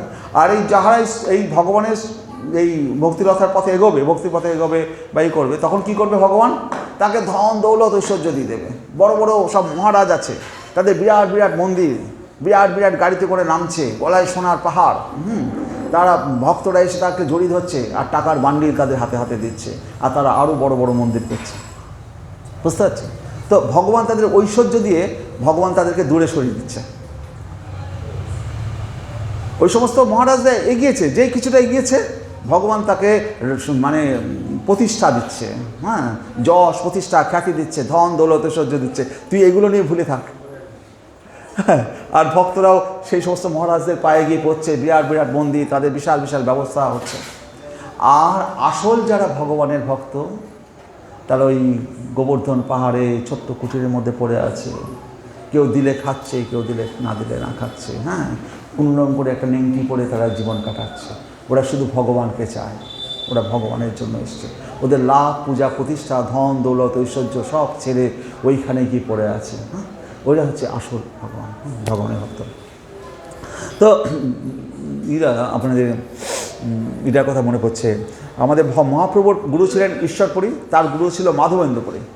মাধবেন্দ্রপুরী কখনো ভিক্ষা করে খেতেন না, তিনি অজগর বৃত্তি পালন করতেন। অজগর বৃত্তি মানে কি? অজগর সাপ, তার বিশাল তার চেহারা, সে নড়তে চড়তে পারে না, সে চুপ করে জঙ্গলের মধ্যে পড়ে থাকে। মুখের সামনে যদি কেউ আসে ধপ করে গিয়ে খেয়ে নেয়, নিঃশ্বাসে টেনে টেনে নিয়ে খেয়ে নেয়। তো ওই মাধবেন্দ্রপুরী সবসময় তিনি কখনও কাউকে যে চাইতেন না, খিদে পেলেও মানে কেউ যে দিয়ে যেত খেতেন, নইলে খেতেন না, তিনি তার ভগবানের সাধনায় পড়ে থাকতেন। তো এরকম কোনো দিন তার খাবার জুটতো না। একদিন ভগবান তো উপর থেকে দেখছেন যে মাধবেন্দ্র পুরীর আজ খাওয়া হয়নি, পরপর 2 দিন খাওয়া হয়নি। ভগবান বালকের রূপ ধারণ করে এসে একটা সুন্দর বাটিতে করে নিয়ে এসছে, পাথরের বাটিতে করে দুধ নিয়ে এসছে। হে মাধবেন্দ্র পুরী, এই নাও তুমি দুধ খাও। বলছি তুমি কে গো? বলছে যে আমি পাশের গ্রামে থাকি, আমাদের নতুন গরু দুধ দিয়েছে, তো মা বললো যে তোমাকে একটু দুধ দিয়ে যেতে, তুমি খাও এটা, আমি পরে এসে বাসনটা নিয়ে যাব। মাধবেন্দ্র পুরী দুধ খেয়েছে, রাত্রে স্বপ্ন দেখাচ্ছে যে আমি গোবিন্দ এসেছিলাম, তোকে দুধ দিয়েছি, তুই ভিক্ষা করে খাস না কেন? মাধবেন্দ্র পুরী বলছে যে ভগবান তুমি এসেছিলে আর আমাকে তুমি দেখা দিলে না, একটা বালকের রূপ ধরে আসলে, আমি তোমায় বুঝতে পারলাম না। মাধবেন্দ্র পুরী কাঁদছে। তবুও তিনি ভিক্ষা করে খেতেন না, ভগবান দিলে খাবে, নইলে খাবে না। চাতক পাখির গল্প জানেন, বৃষ্টির জল পড়লে খাবে, নইলে খাবে না। তো তাকেও তো ভগবান বাঁচিয়ে রেখেছে। চাতক পাখি বৃষ্টির জল ছাড়া খায় না, কিন্তু সে কি করে বেঁচে আছে? তার ভগবানের প্রতি এত বিশ্বাস। হ্যাঁ, সেই বিশ্বাসটা আমাদের নেই। তো হরে কৃষ্ণ। তাহলে এরপরে যেটা আসছি আমরা, সেটা হচ্ছে মহাপ্রভু গেলেন, সন্ন্যাস আশ্রম গ্রহণ করে চলে আসলেন পুরীতে। পুরীতে কিছুকাল থাকার পরে তিনি দক্ষিণ ভারতে ভ্রমণে গেলেন, দক্ষিণ ভারত। সেখানে যাওয়ার আগে সার্বভৌম ভট্টাচার্য মহাপ্রভুকে বললেন, তুমি দক্ষিণ ভারতে গোদাবরী নদীর তীরে রায় রামানন্দ আছে, তো রায় রামানন্দের সাথে তুমি দেখা করবে, এবং তিনি কৃষ্ণ তত্ত্ববেত্তা। সার্বভৌম ভট্টাচার্য তো ছিলেন শঙ্করাচার্য গ্রুপের, মায়াবাদী গ্রুপের। মহাপ্রভুর কৃপায় তিনি মহাপ্রভুর ভক্ত হয়ে গেছিলেন। তো সার্বভৌম ভট্টাচার্য বললেন, দেখো আমি এত জ্ঞানী হলেও তোমাকে কৃষ্ণতত্ত্ব জ্ঞান তো আমি দিতে পারছি না, আমার সেই জ্ঞান নেই। তবে দক্ষিণ ভারতের গোদাবরী নদীর তীরে যে সার্বভৌম রায় রামানন্দ রায় আছে, তুমি তার সাথে অবশ্যই মিশবে, সেই কৃষ্ণতত্ত্ববেত্তা, তার কাছে। এই রায় রামানন্দ রায়, স্বরূপ দামোদর, এরা ছিল ললিতা বিশাখা সখী, তো বৃন্দাবন লীলায়। এরা এখন মহাপ্রভু লীলায় এরা রায় রামানন্দ রায় হয়ে এসছে। তো রায় রামানন্দ রায় গোদাবরী নদীর তীরে জানতে পেরেছেন যে এই নদীর ঘাটে প্রতিদিন মহাপ্রভু গেছেন সেই গোদাবরী নদীর তীরে, সেখানে জেনেছেন যে এখানে রায় রামানন্দ রায় চান করতে আসে সকালবেলা। মহাপ্রভু সেখানে একটা বট গাছের তলায় এইভাবে চুপ করে বসে আছেন। তো রায় রামানন্দ রাজা হাতি ঘোড়া লয় লস্কর নিয়ে ব্যায়াম পার্টি বাজতে বাজতে তিনি আসলেন ওই গোদাবরী নদীতে স্নান করতে। দূর থেকে দেখতে পেলেন এক সন্ন্যাসী, উজ্জ্বল জ্যোতি তার শরীর থেকে বেরোচ্ছে। তাকে দেখে রায় রামানন্দ তার কাছে আসলেন। আসার পরে রায় রামানন্দ আর মহাপ্রভু দুজনের চোখে জল, তো দুজন গলা জড়িয়ে আলিঙ্গন করছে। তো মহাপ্রভু তখন রায় রামানন্দ বলছে যে আমি তো সূর্য, আপনি আমাকে আলিঙ্গন করছেন। বললো আমি সূর্য টুর্য বুঝি না, তুমি তো কৃষ্ণ ভক্ত, কৃষ্ণ কথা জানো, তো তোমার কাছে আমি মিলিত হতে এসেছি, সার্বভৌম ভট্টাচার্য আমাকে পাঠিয়েছে তোমার সাথে মিলিত হওয়ার জন্য।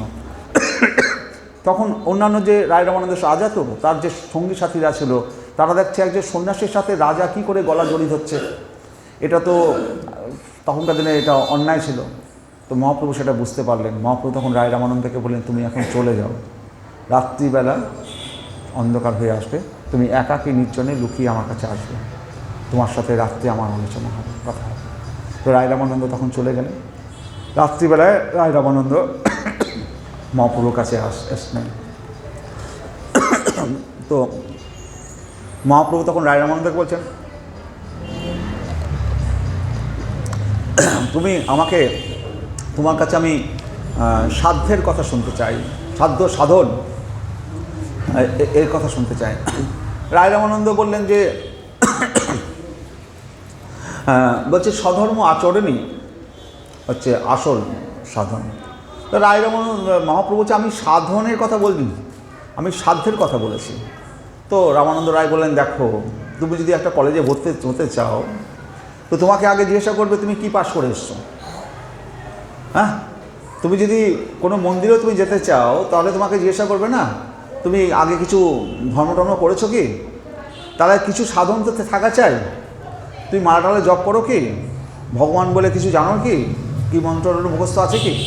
তাহলে কিছুটা সাধন চাই, তবে তো তুমি সেখানে ভর্তি পাবে। তাই বলছি যে স্বধর্ম আচরণ, এবং কুরুক্ষেত্রের যুদ্ধেও কৃষ্ণ অর্জুনকে বলেছেন যে ক্ষত্রিয়োচিত স্বধর্ম পালন করার জন্য। তুমি ক্ষত্রিয়, তুমি অর্জুন বলেছিল আমি যুদ্ধ করতে চাই না, আমি ভিক্ষাবৃত্তি করে খাবো। তো কৃষ্ণ বলল কি, তুমি ক্ষত্রিয়, তোমার ওই ভিক্ষাবৃত্তি তোমার সব চলে না, তোমার ক্ষত্রিয়, তুমি যুদ্ধ, তোমার দিকে তাকিয়ে আছে সমস্ত পাণ্ডবের সমস্ত যোদ্ধারা, তুমি হচ্ছে তাদের মহান মহান নেতৃত্বস্থানীয় লোক, তুমি যদি পালাও তাহলে এরা কোথায় যাবে?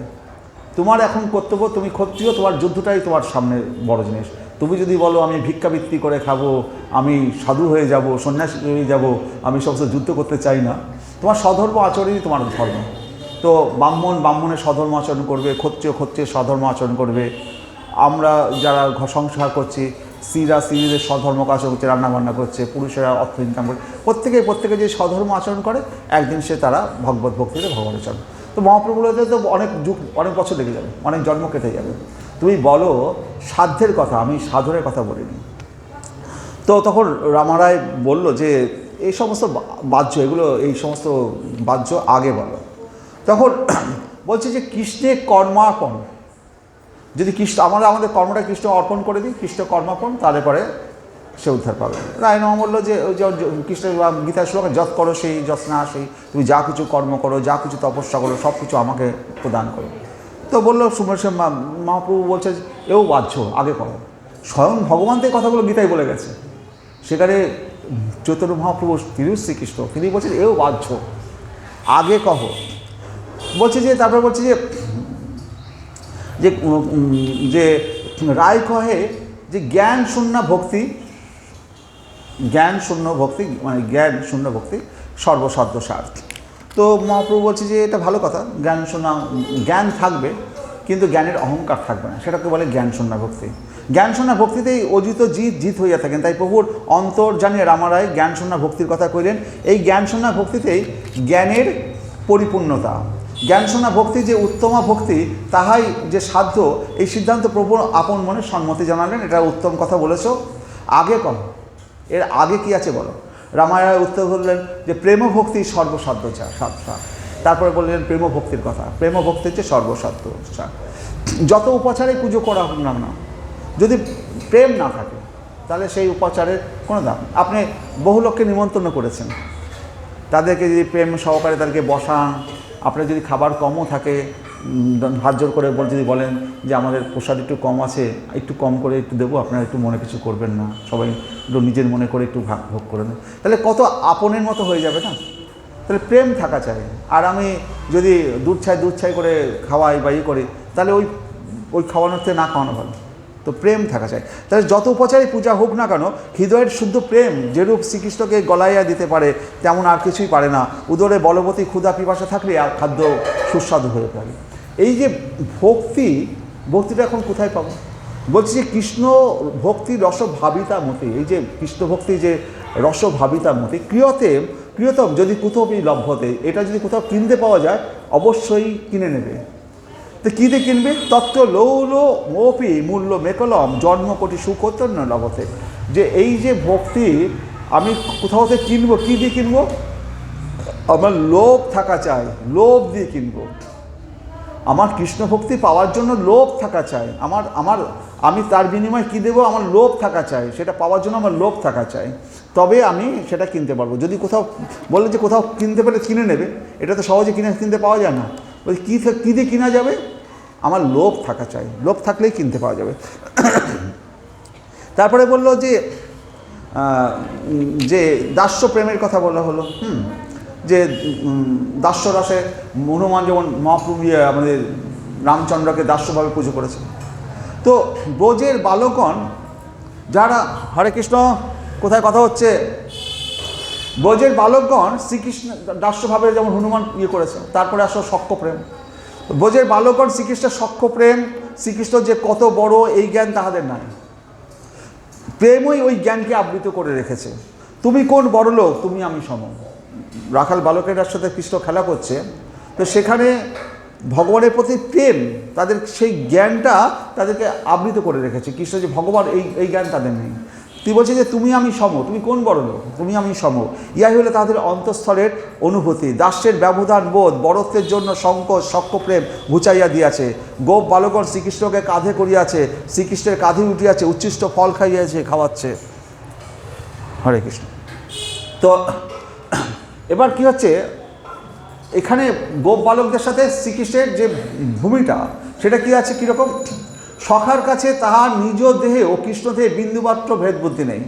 নিজ সখাদের গায়ে যদি কৃষ্ণের গায়ে যদি সখাদের পাও থেকে যায়, সখারা কিছু মনে করে না, তো আমার সম, আমার বন্ধু, তো এখানে কোনো ভেদ বুদ্ধি নেই। আমার উচ্ছিষ্ট আমার মুখে যাওয়াও যায়, কৃষ্ণ মুখে যাওয়াও যায়, তা এটাই ফল ভগবানের মুখে দিয়ে দিচ্ছেন। সখা হয় না? তাহলে এখানে ভেদ বুদ্ধি কৃষ্ণ সার অন্তরে জাগেই না, এই অভিমানই সখ্যপ্রেমের প্রাণস্বরূপ। তাহলে হচ্ছে এই যে সখ্যপ্রেমের এটা হচ্ছে প্রাণস্বরূপ কি, সেখানে কোনো ভেদ বুদ্ধি নেই। ও আমার সখা, খেলতে এসেছো, হেরে গেছো, আমি তোমার কাঁধে উঠবো, যা কন্ডিশন আছে, তুমি হেরে গেলে আমাকে কাঁধে করে অতটা নিয়ে যেতে হবে।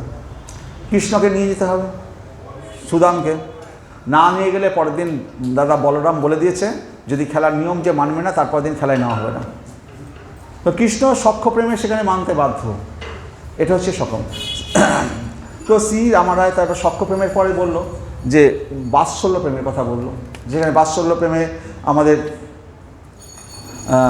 মা যশোদা যেভাবে ভগবানকে দড়ি দিয়ে বাঁধছেন, ভগবান ভয়ে, মা যশোদার ভয়ে দৌড়াচ্ছে, কখনো চোখের কাজল নিবেছে, কখনো দুষ্টুমি করছে, দইয়ের হাঁড়িগুলো ভেঙে দিচ্ছে, কখনো বৃন্দাবনের বাড়ি বাড়ি গিয়ে মাখন ক্ষীর চুরি করে খাচ্ছে।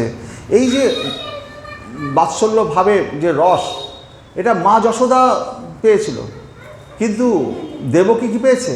দেবকী পায়নি। দেবকীর সামনে যখন কৃষ্ণ জন্মগ্রহণ করছে, তিনি তখন চতুর্ভুজ মূর্তিতে যখন দেবকীকে দর্শন দিচ্ছে, তো দেবকী তখন কী করছে?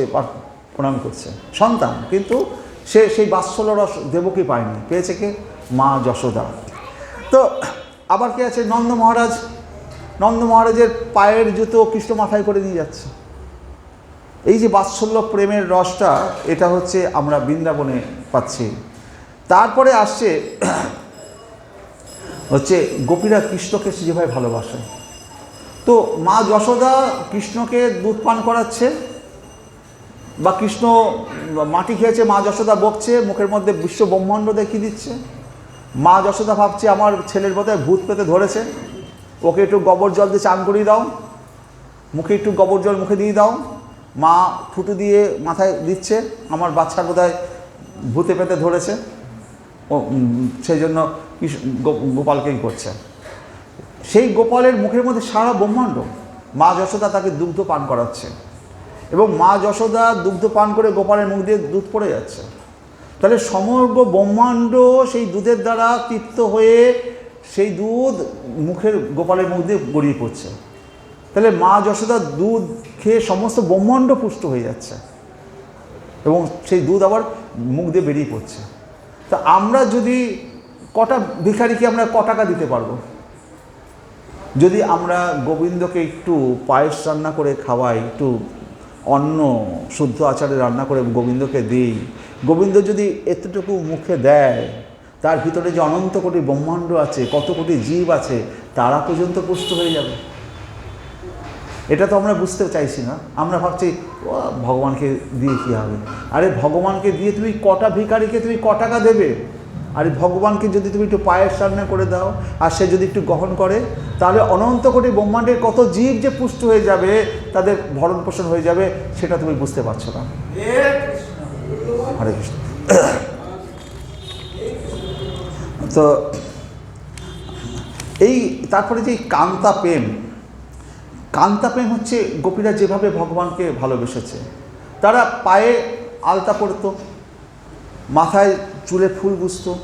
তারা যে শাস্ত্র, সেটা নিজের জন্য নয় যে তাকে দেখে কৃষ্ণ আনন্দ পাবে। তারা শাস্ত্র নিজের জন্য নয়, তারা শাস্ত্র কৃষ্ণকে আনন্দ দেওয়ার জন্য। তাদের নিজস্ব শরীরের প্রতি তাদের কোনো কামনা বাসনা ছিল না। তারা কৃষ্ণকে কী করে খুশি করবে, সেটাই হচ্ছে তাদের কান্তা প্রেমে গোপীদের ইয়ে। তারা পায়ের মাথা থেকে সর্ব অঙ্গ দিয়ে কৃষ্ণ সেবা করছে, আর মা যশোদা একটা অঙ্গ দিয়ে কৃষ্ণ সেবা করছে। তাই এই যে ভগবানের যে কৈশোর লীলা গোপীদের সাথে, এটা হচ্ছে সবচেয়ে বড় জায়গা, সবচেয়ে এই সিঙ্গার রস সবচেয়ে বড় জায়গা, সেখানটা হচ্ছে আমাদের ভগবানের সবচেয়ে প্রিয় জায়গা।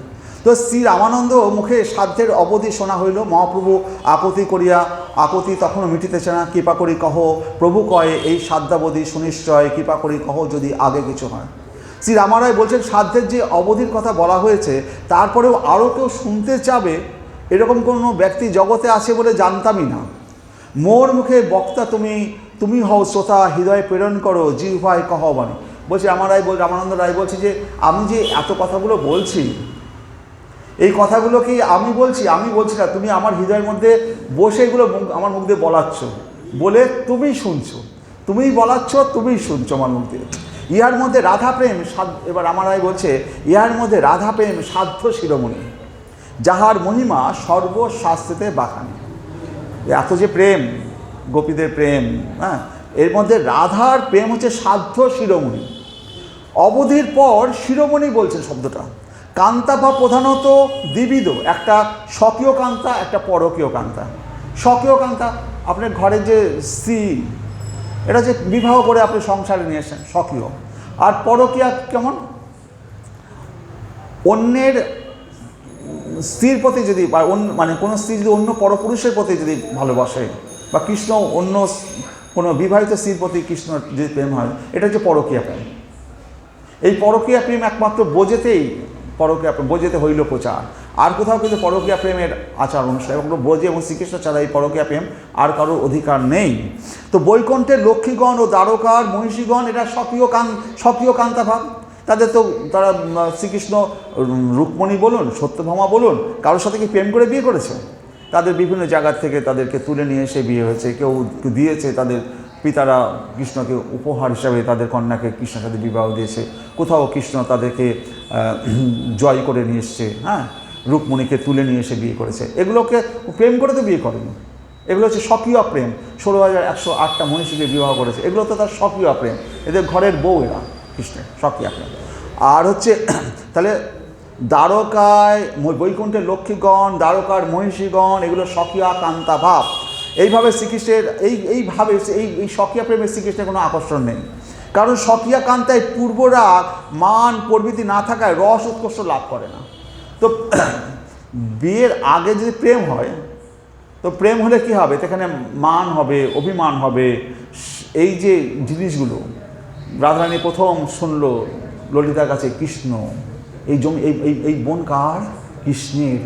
কৃষ্ণ, কৃষ্ণ এত সুন্দর নাম, এই শব্দ শুনে রাধারানী তার প্রেমে পড়ে গেল। কৃষ্ণ, কৃষ্ণের বোন, কৃষ্ণ নামে এত মাধুরতা, কৃষ্ণ নামে প্রেম পড়ে গেল। একদিন রাধারানী শুনতে পাচ্ছেন এক সুন্দর এক রাখাল বালকের বাঁশির সুর ভেসে আসছে। রাধারানীর ওই বাঁশির সুরে ওই রাখালের প্রেমে পড়ে গেল।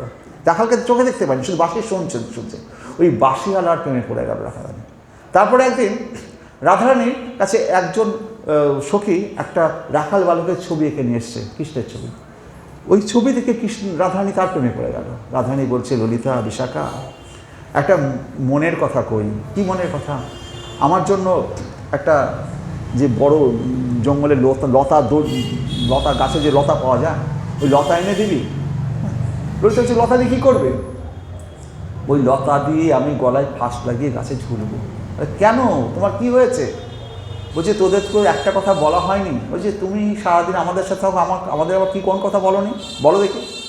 বললো, একদিন কৃষ্ণ নাম শুনলাম, তার প্রেমে পড়ে গেলাম। আর একদিন এক রাখালের বাঁশির শব্দ শুনে তার প্রেমে পড়ে গেলাম। আর সেদিনকে চিত্রা এক ছবি এঁকে দেখে দিয়ে নিয়ে এসছে এক রাখাল বালকের, দেখে তার প্রেমে পড়ে গেলাম। এক নারী তিন পুরুষের প্রেম, সেই নারীর তো দেহই রাখা উচিত না, আমি কি করে এই দেহ রাখবো? ললিতা বলছে, আরে বিশেষে রাধে, ওই তিনজন নয়, ওই কৃষ্ণও যার নাম, ওই বাঁশিয়ালাও সে, আর ওই যে ছবিটা এঁকেছে সেই একই লোক। তখন রাধারানী বলে, তোরা আমার জীবন রাখলে, নইলে আজকে আমার এই জীবনটাই চলে যেত। হরে কৃষ্ণ।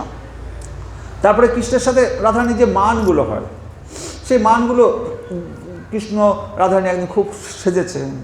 কৃষ্ণকে বলছে, হে কৃষ্ণ, দেখো আজকে আমি অনেক সেজেছি, আমাকে কেমন লাগছে? কৃষ্ণ যখন বলছে, দেখো তোমার চোখ দুটো চাঁদের মতো, কপালে টিপ পড়েছো সেটাও যেন চন্দ্রের মতো বিকিরণ দিচ্ছে, তোমার মধুর হাসিটাও যেন চাঁদের মতো, তোমার চুলের খোপাগুলো যেন চাঁদের কিরণ দিচ্ছে। বারবার চন্দ্র চন্দ্র করছি, আর চাঁদ চাঁদ বলছেন। কৃষ্ণ বলল, রাধারানী বলল, আরে তুমি বারবার চাঁদ চাঁদ করছো, নিশ্চয়ই তুমি চন্দ্রাবলীর ঘর থেকে এসছো, তুমি নিশ্চয়ই চন্দ্রাবলীর ঘর হয়ে এসছো, যে কারণে আবার যত রূপ শুধু চন্দ্রাবলীর সাথে চাঁদের সাথে তুলনা করে যাচ্ছ। যাও, মান করে রাধারানী বসে গেল। তা এইটা হচ্ছে এই যে প্রেমে মান, এটা প্রেমে হয়, স্বকীয়া স্ত্রীদের সাথে হয় না। পরকীয়াভাবে প্রেমে যে পূর্ব রাগ, মান, অভিমান থাকে। এখনও তো অনেকের বাড়িতে হয়, ও আজকে তুমি সেন্ট মেখেছো, কোনদিন তো সেন্ট মাখো না, আজকে সেন্ট মেখেছো কেন? কোনদিন তো তোমাকে সেন্ট মাখতে দেখি না, কার বাড়ি গিয়েছিল না কার বাড়ি যাবে? হ্যাঁ, বাড়ির বউরা বলবে না কোনোদিন সেন্ট মাখে না, আজকে সেন্ট মাখে, তখন বলবে আজকে সেন্ট মেখেছো কেন?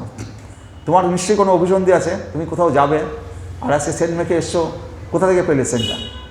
হ্যাঁ, তো এই হচ্ছে এই মান, অভিমান, এইগুলো হচ্ছে নায়ক প্রেমিকাদের সাথে থাকে। প্রবৃত্তি না থাকায় রস উৎকর্ষ লাভ করে না। তো আচার্যরা বলেন, স্বকীয়া প্রীতিতে যে রস হয়, কিন্তু রসের নির্যাস আস্বাদিত হয় না।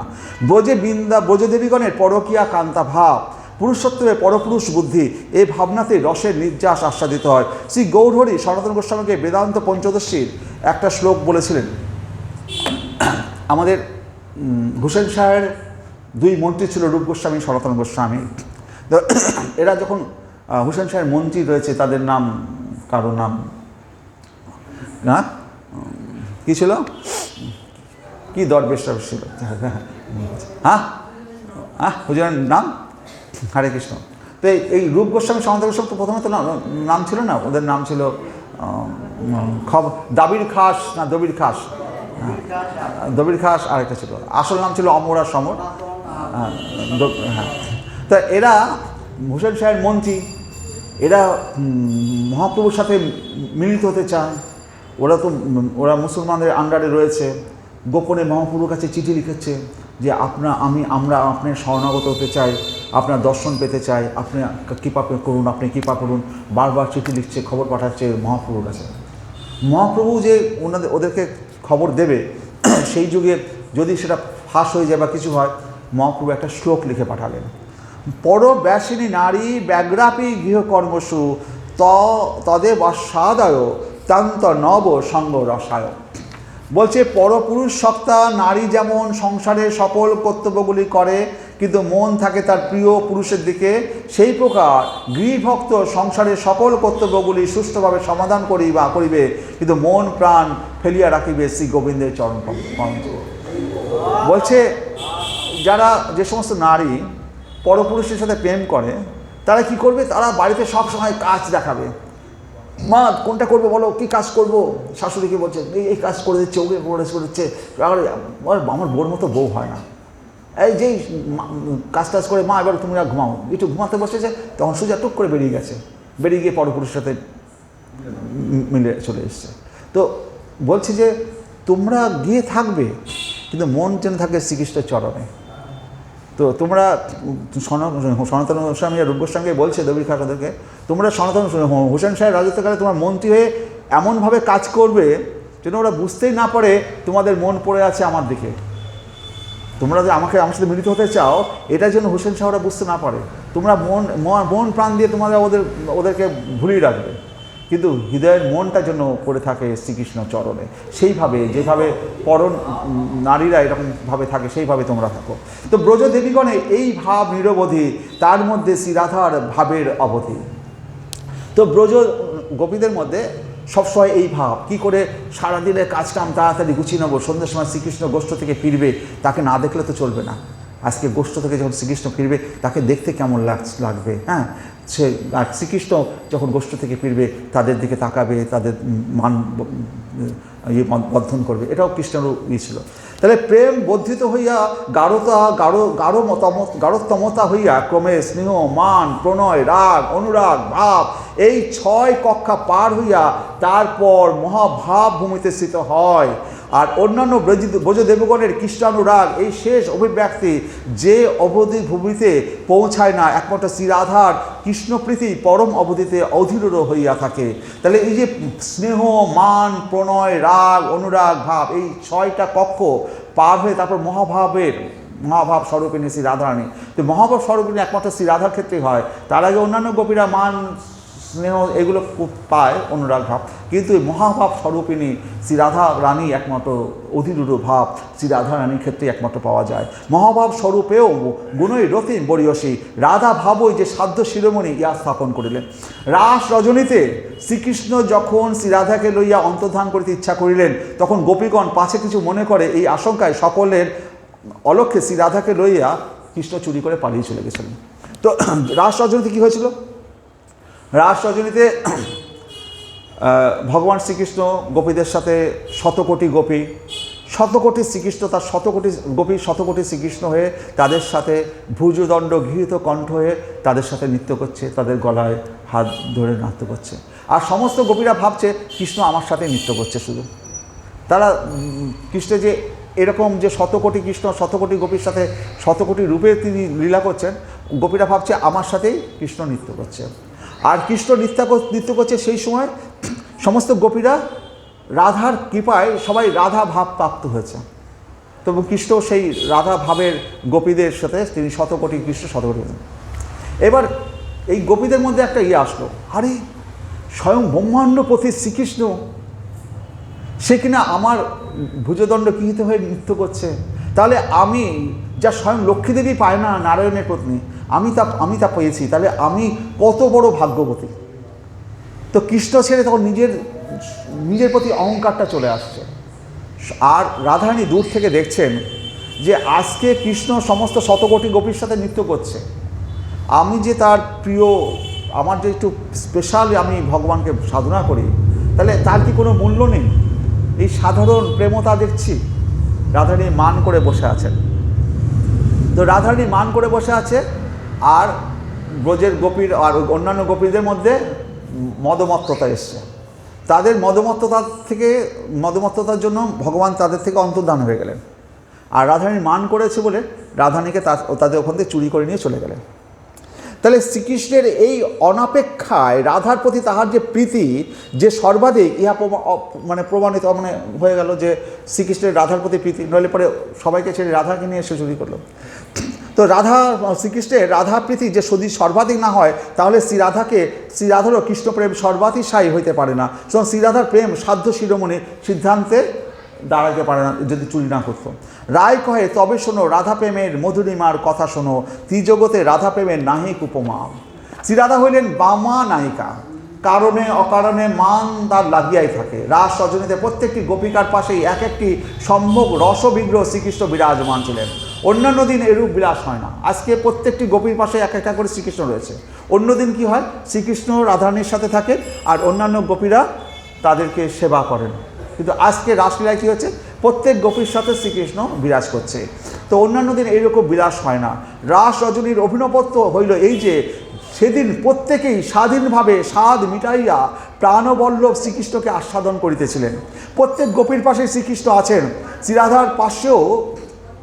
শ্রীরাধার পাশেও এক মূর্তি আছেন। সাধারণ প্রেমের সর্বত্র সমতা হইয়া গিয়াছে। শ্রীরাধার যে অসামান্যতা তাহা থাকে নাই। শ্রীরাধা প্রেমের এই অনন্য সাধারণতা তা পরিব্যক্ত রহে নাই। তাই রাধার কুটিল প্রেম বামতা প্রাপ্ত হইল। তো রাধার কুটিল প্রেম বামতা প্রাপ্ত হইল। রাধার তখন মনে মান আসলো। কুটিল প্রেম কাকে বলে? প্রেম সর্প আর নদী এরা কখনোই সোজা চলে না। প্রেমের মধ্যে মান আসবে। প্রেম সর্প সাপ কখনো সোজা যাবে না, বেঁকে যাবে। আর নদী কখনো সোজা যাবে না। নদী তো প্রেম সর্প নদী ইহাদের গতি স্বাভাবিকভাবেই বক্র।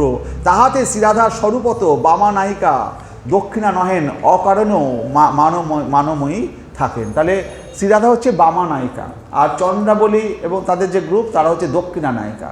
বামা নায়িকারা কি করে, আর দক্ষিণা নায়িকাদের কাজ শ্রীকৃষ্ণ যখন অন্তর্ধান হয়ে গেছেন, তারপর যখন ফিরে আসলেন, যখন শ্রীকৃষ্ণ ফিরে এসছেন তখন কি হচ্ছে, দক্ষিণা নায়িকা চন্দ্রাবলী গ্রুপের যারা সব নায়িকা তারা ছুটে এসে শ্রীকৃষ্ণকে জড়িয়ে ধরেছে। কেউ শ্রীকৃষ্ণের হাতটা নিয়ে তার বুকের মধ্যে নিয়ে নিয়ে আস্বাদন করছে, কেউ শ্রীকৃষ্ণের মুখের দিকে হা করে তাকিয়ে আছে, কেউ শ্রীকৃষ্ণের পাটা নিয়ে তার বুকে স্থাপন করেছে। শ্রীকৃষ্ণকে পেয়ে তারা মানে আনন্দে আত্মহারা হয়ে গেছে। আর রাধারানী, ললিতা, বিশাখা এরা যারা বামা নায়িকা, তারা দূরে দাঁড়িয়ে শ্রীকৃষ্ণের দিকে আর চোখে তাকাবে আর বলবে যে তুমি এতক্ষণ কোথায় ছিলে, দাঁড়াও তোমাকে দেখছি, শাসন করছে। তো এই বামা নায়িকাদের ভগবানকে শাসন করার ক্ষমতা আছে, ভগবানের প্রতি মান করার ক্ষমতা আছে। আর দক্ষিণা নায়িকা ভগবানকে পেয়েছে, একেবারে ভগবানকে জড়িয়ে ধরে ভগবানের প্রিয়তা দেখাচ্ছে। আর বামা নায়িকার মধ্যে ভালোবাসা আছে, আবার ভগবানকে শাসন করার অধিকারও আছে। তো একে বামা নায়িকার কুটিল প্রেম, তাহাতে ঐরূপ সর্বত্র সমতা রূপ বিরাট কারণ উপস্থিত। শ্রীরাধা মানিনী হইয়া রাসশৈলী ছাড়িয়া চলিয়া গেলেন। এবার হরে কৃষ্ণ, এবার কি হলো, যখন রাধারানী দেখলেন যে সমস্ত গোপীদের সাথে শ্রীকৃষ্ণ প্রেম করছেন, তখন রাসস্থলী ছেড়ে রাধারানী চলে গেলেন, রাসস্থলী ছেড়ে। তো মহাভাব ভূমিকায় প্রেম খুব সূক্ষ্ম অবস্থায় পৌঁছায়। শ্রীকৃষ্ণ আমার প্রাণেশ্বর, শ্রীকৃষ্ণ জগজন্য বল্লভ, এই দুটির মধ্যে শ্রীরাধার একটি মনের প্রবেশ অসম্ভব ব্যাপার। শ্রীকৃষ্ণ আমার প্রাণেশ্বর, সে আজকে সবার সাথে নৃত্য করছে, তো রাধারানী তো মান হবেই। শ্রীকৃষ্ণ আমার, ইহা ছাড়া আর কিছু জানা বা ভাবা তার পক্ষে সম্ভব নয়। সুতরাং মদীয়তা বুদ্ধির চরম উৎকর্ষে এই মানের উদয় হয়। এই মান রাসের আধার, মাধুর্যের ধৈর্য, মানিনী মানবতী হইয়া রাসমণ্ডলী ছাড়িয়া চলিয়া গেলেন।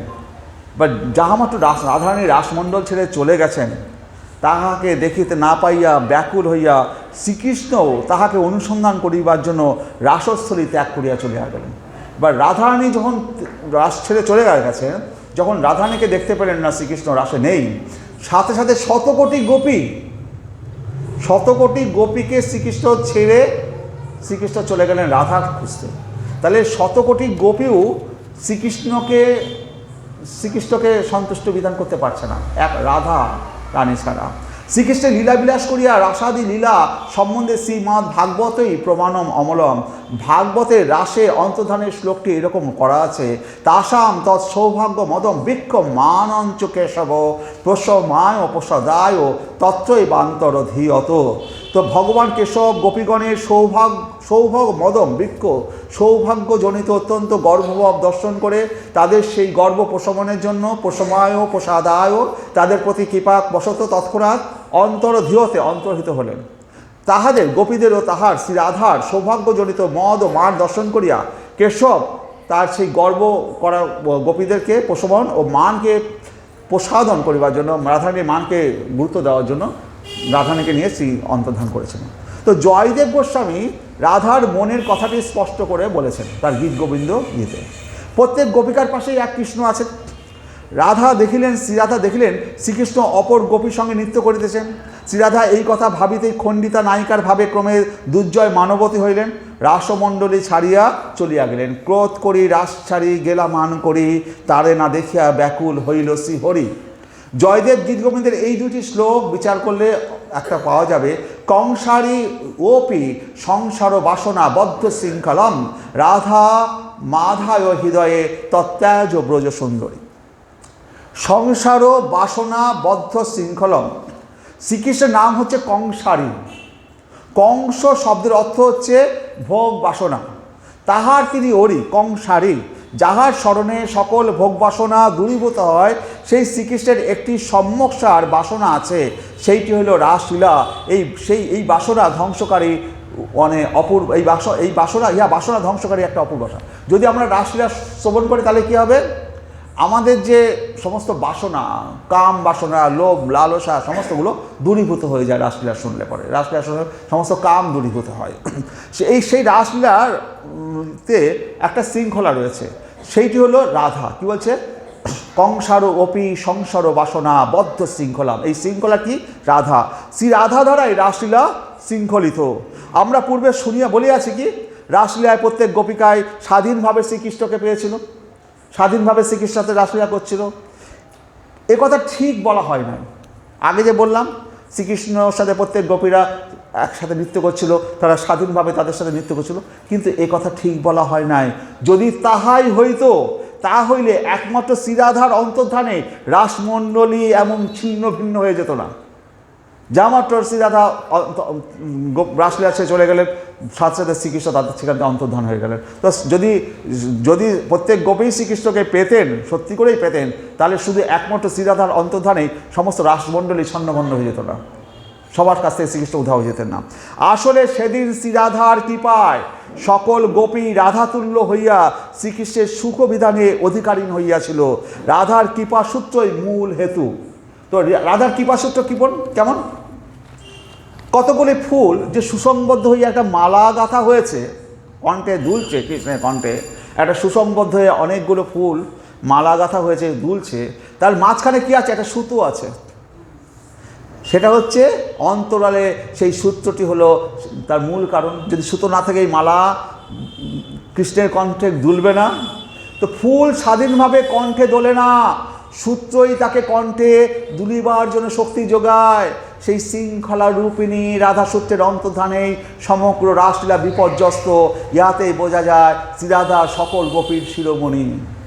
তাহলে সমস্ত গোপীরা যে এতক্ষণ রাসলীলা করছিল কার কৃপাতে? রাধারানীর কৃপাতে। ওই রাসলীলার ভগবানের গলায় যে দুল ছিল শতকোটি গোপী, তার মাঝখানে কী ছিল? রাধারানীর কৃপা। সেই সুতোটা যা মাত্র সুতোটায় চলে যায়, তাহলে রাসলীলার ফুলগুলি ছন্নভন্ন হয়ে পড়ে যায়, সেই মালাটার গলায় পড়া যায় না। তাহলে দ্বিতীয়ত শ্রীকৃষ্ণ রাধাকে অনুসন্ধান করিতেছেন। এবার শ্রীকৃষ্ণ রাধাকে অনুসন্ধান করার জন্য রাসলীলা চলে গেছেন। যিনি অনুসন্দেহ বস্তু, তিনি আজ অনুসন্ধানরত।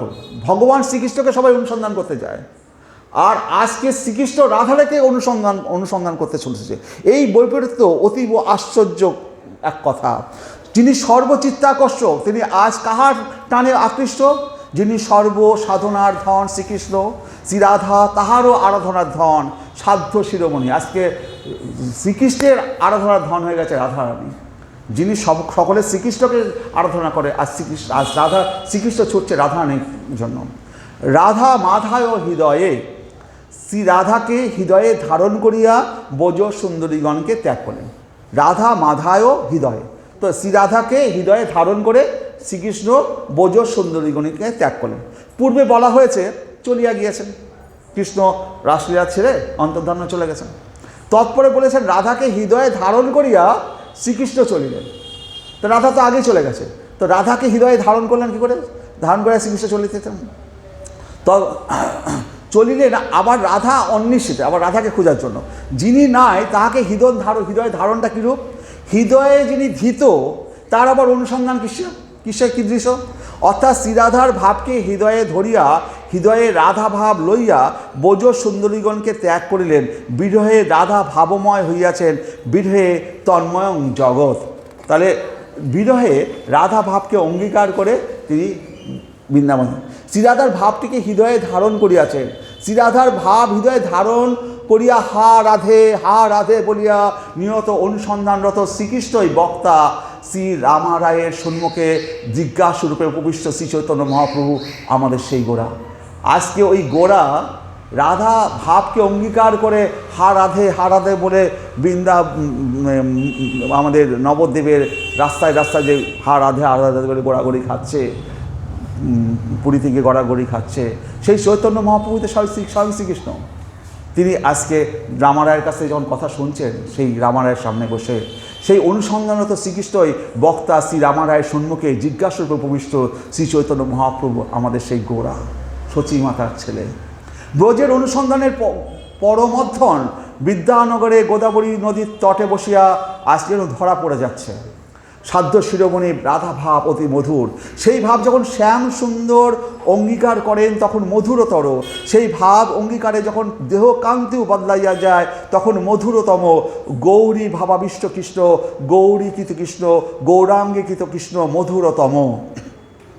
সাধ্য শিরোমণি পাছে ধরা পড়িয়া যান এই গৌরাঙ্গ সুন্দর উপসংহার টানিয়া বলেন, প্রভু কহে যে লাগি আইলাম তোমার স্থানে, সেই সব রসবস্তু তত্ত্ব হইল জ্ঞান। এবে সে জানিল সেব্য সাধ্যের নির্ণয়, আগে আর কিছু শুনিবার মনে হয়। আর কি শুনিতে চান মহাপ্রভু? শ্রীকৃষ্ণের স্বরূপ, শ্রীরাধার স্বরূপ, রসতত্ত্ব, প্রেমতত্ত্ব এইসব শুনতে চান আমাদের মহাপ্রভু। রামানন্দ রায় বলছে এসব তো আমি কিছুই জানি না, তোমার মন আমার অন্তরকে যেমন প্রেরণা দিচ্ছে আমি জিহ্বায় তাহাই উচ্চারণ করছি মাত্র। প্রভু বলিলেন, রায় তুমি আমাকে অকারণ স্তুতি করো না। তুমি কি ভাবছো তুমি শূদ্র, আমি ব্রাহ্মণ, এই আশঙ্কায় তোমার সংকোচ হচ্ছে?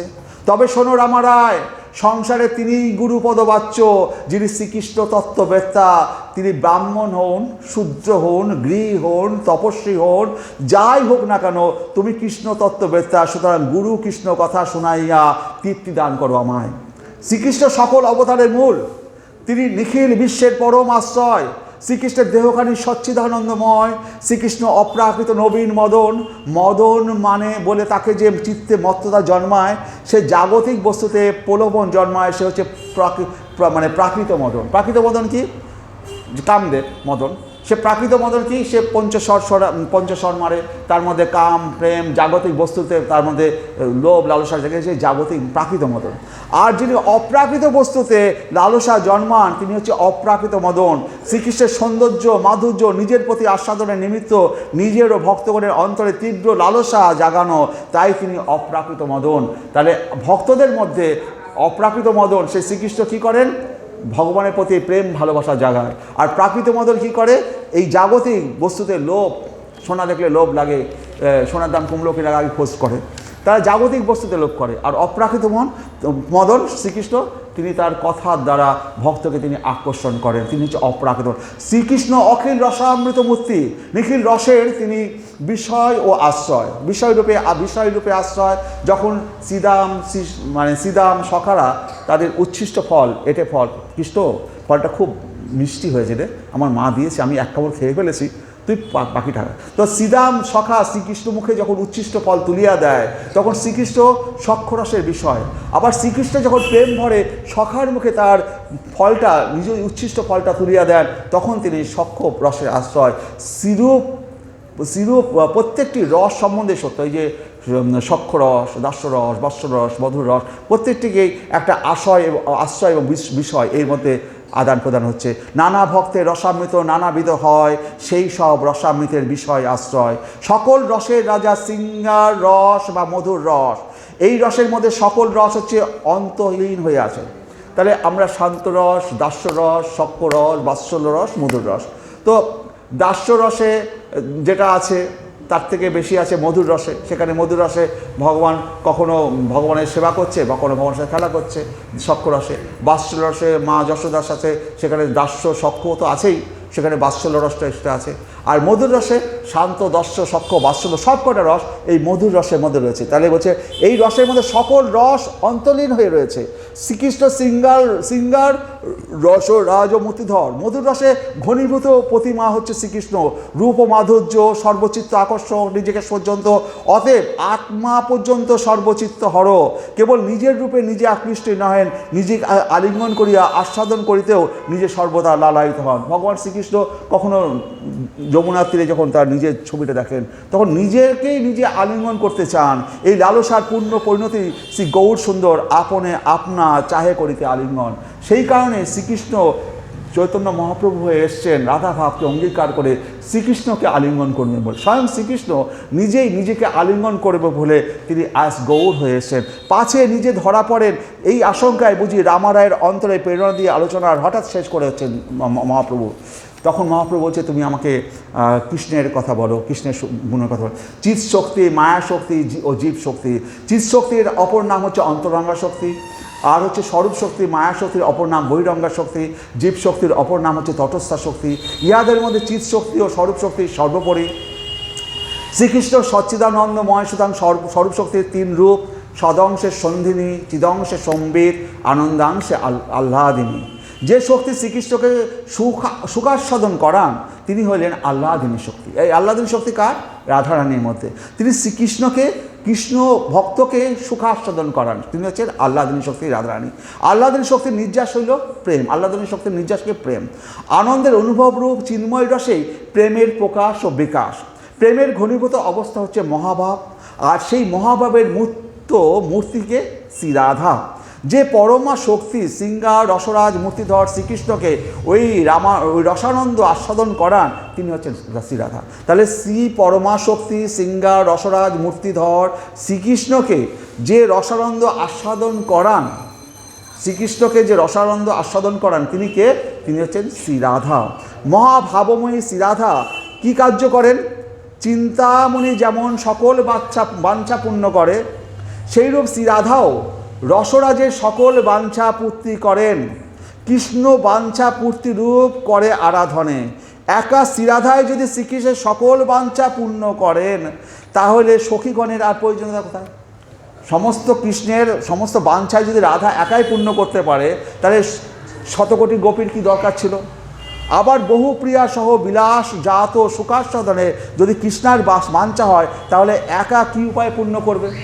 কৃষ্ণের বাঞ্ছা শতকোটি গোপী। হ্যাঁ, উত্তরে বলছেন, ললিতাদি সখীবিন্দু শ্রীরাধা হইতে স্বতন্ত্র কেহ নহেন, উহারা তাহার ওই কায় বুহ বিগ্রহ। এই যে শতকোটি গোপী যারা শ্রীকৃষ্ণকে সেবা করছে, শ্রীকৃষ্ণের সাথে লীলাবিলাস করছে, সকলেই রাধারানীর কায়বুহ রূপ। রাধারানী শতকোটি গোপী হয়ে শ্রীকৃষ্ণের সাথে এই লীলাবিলাস করছে।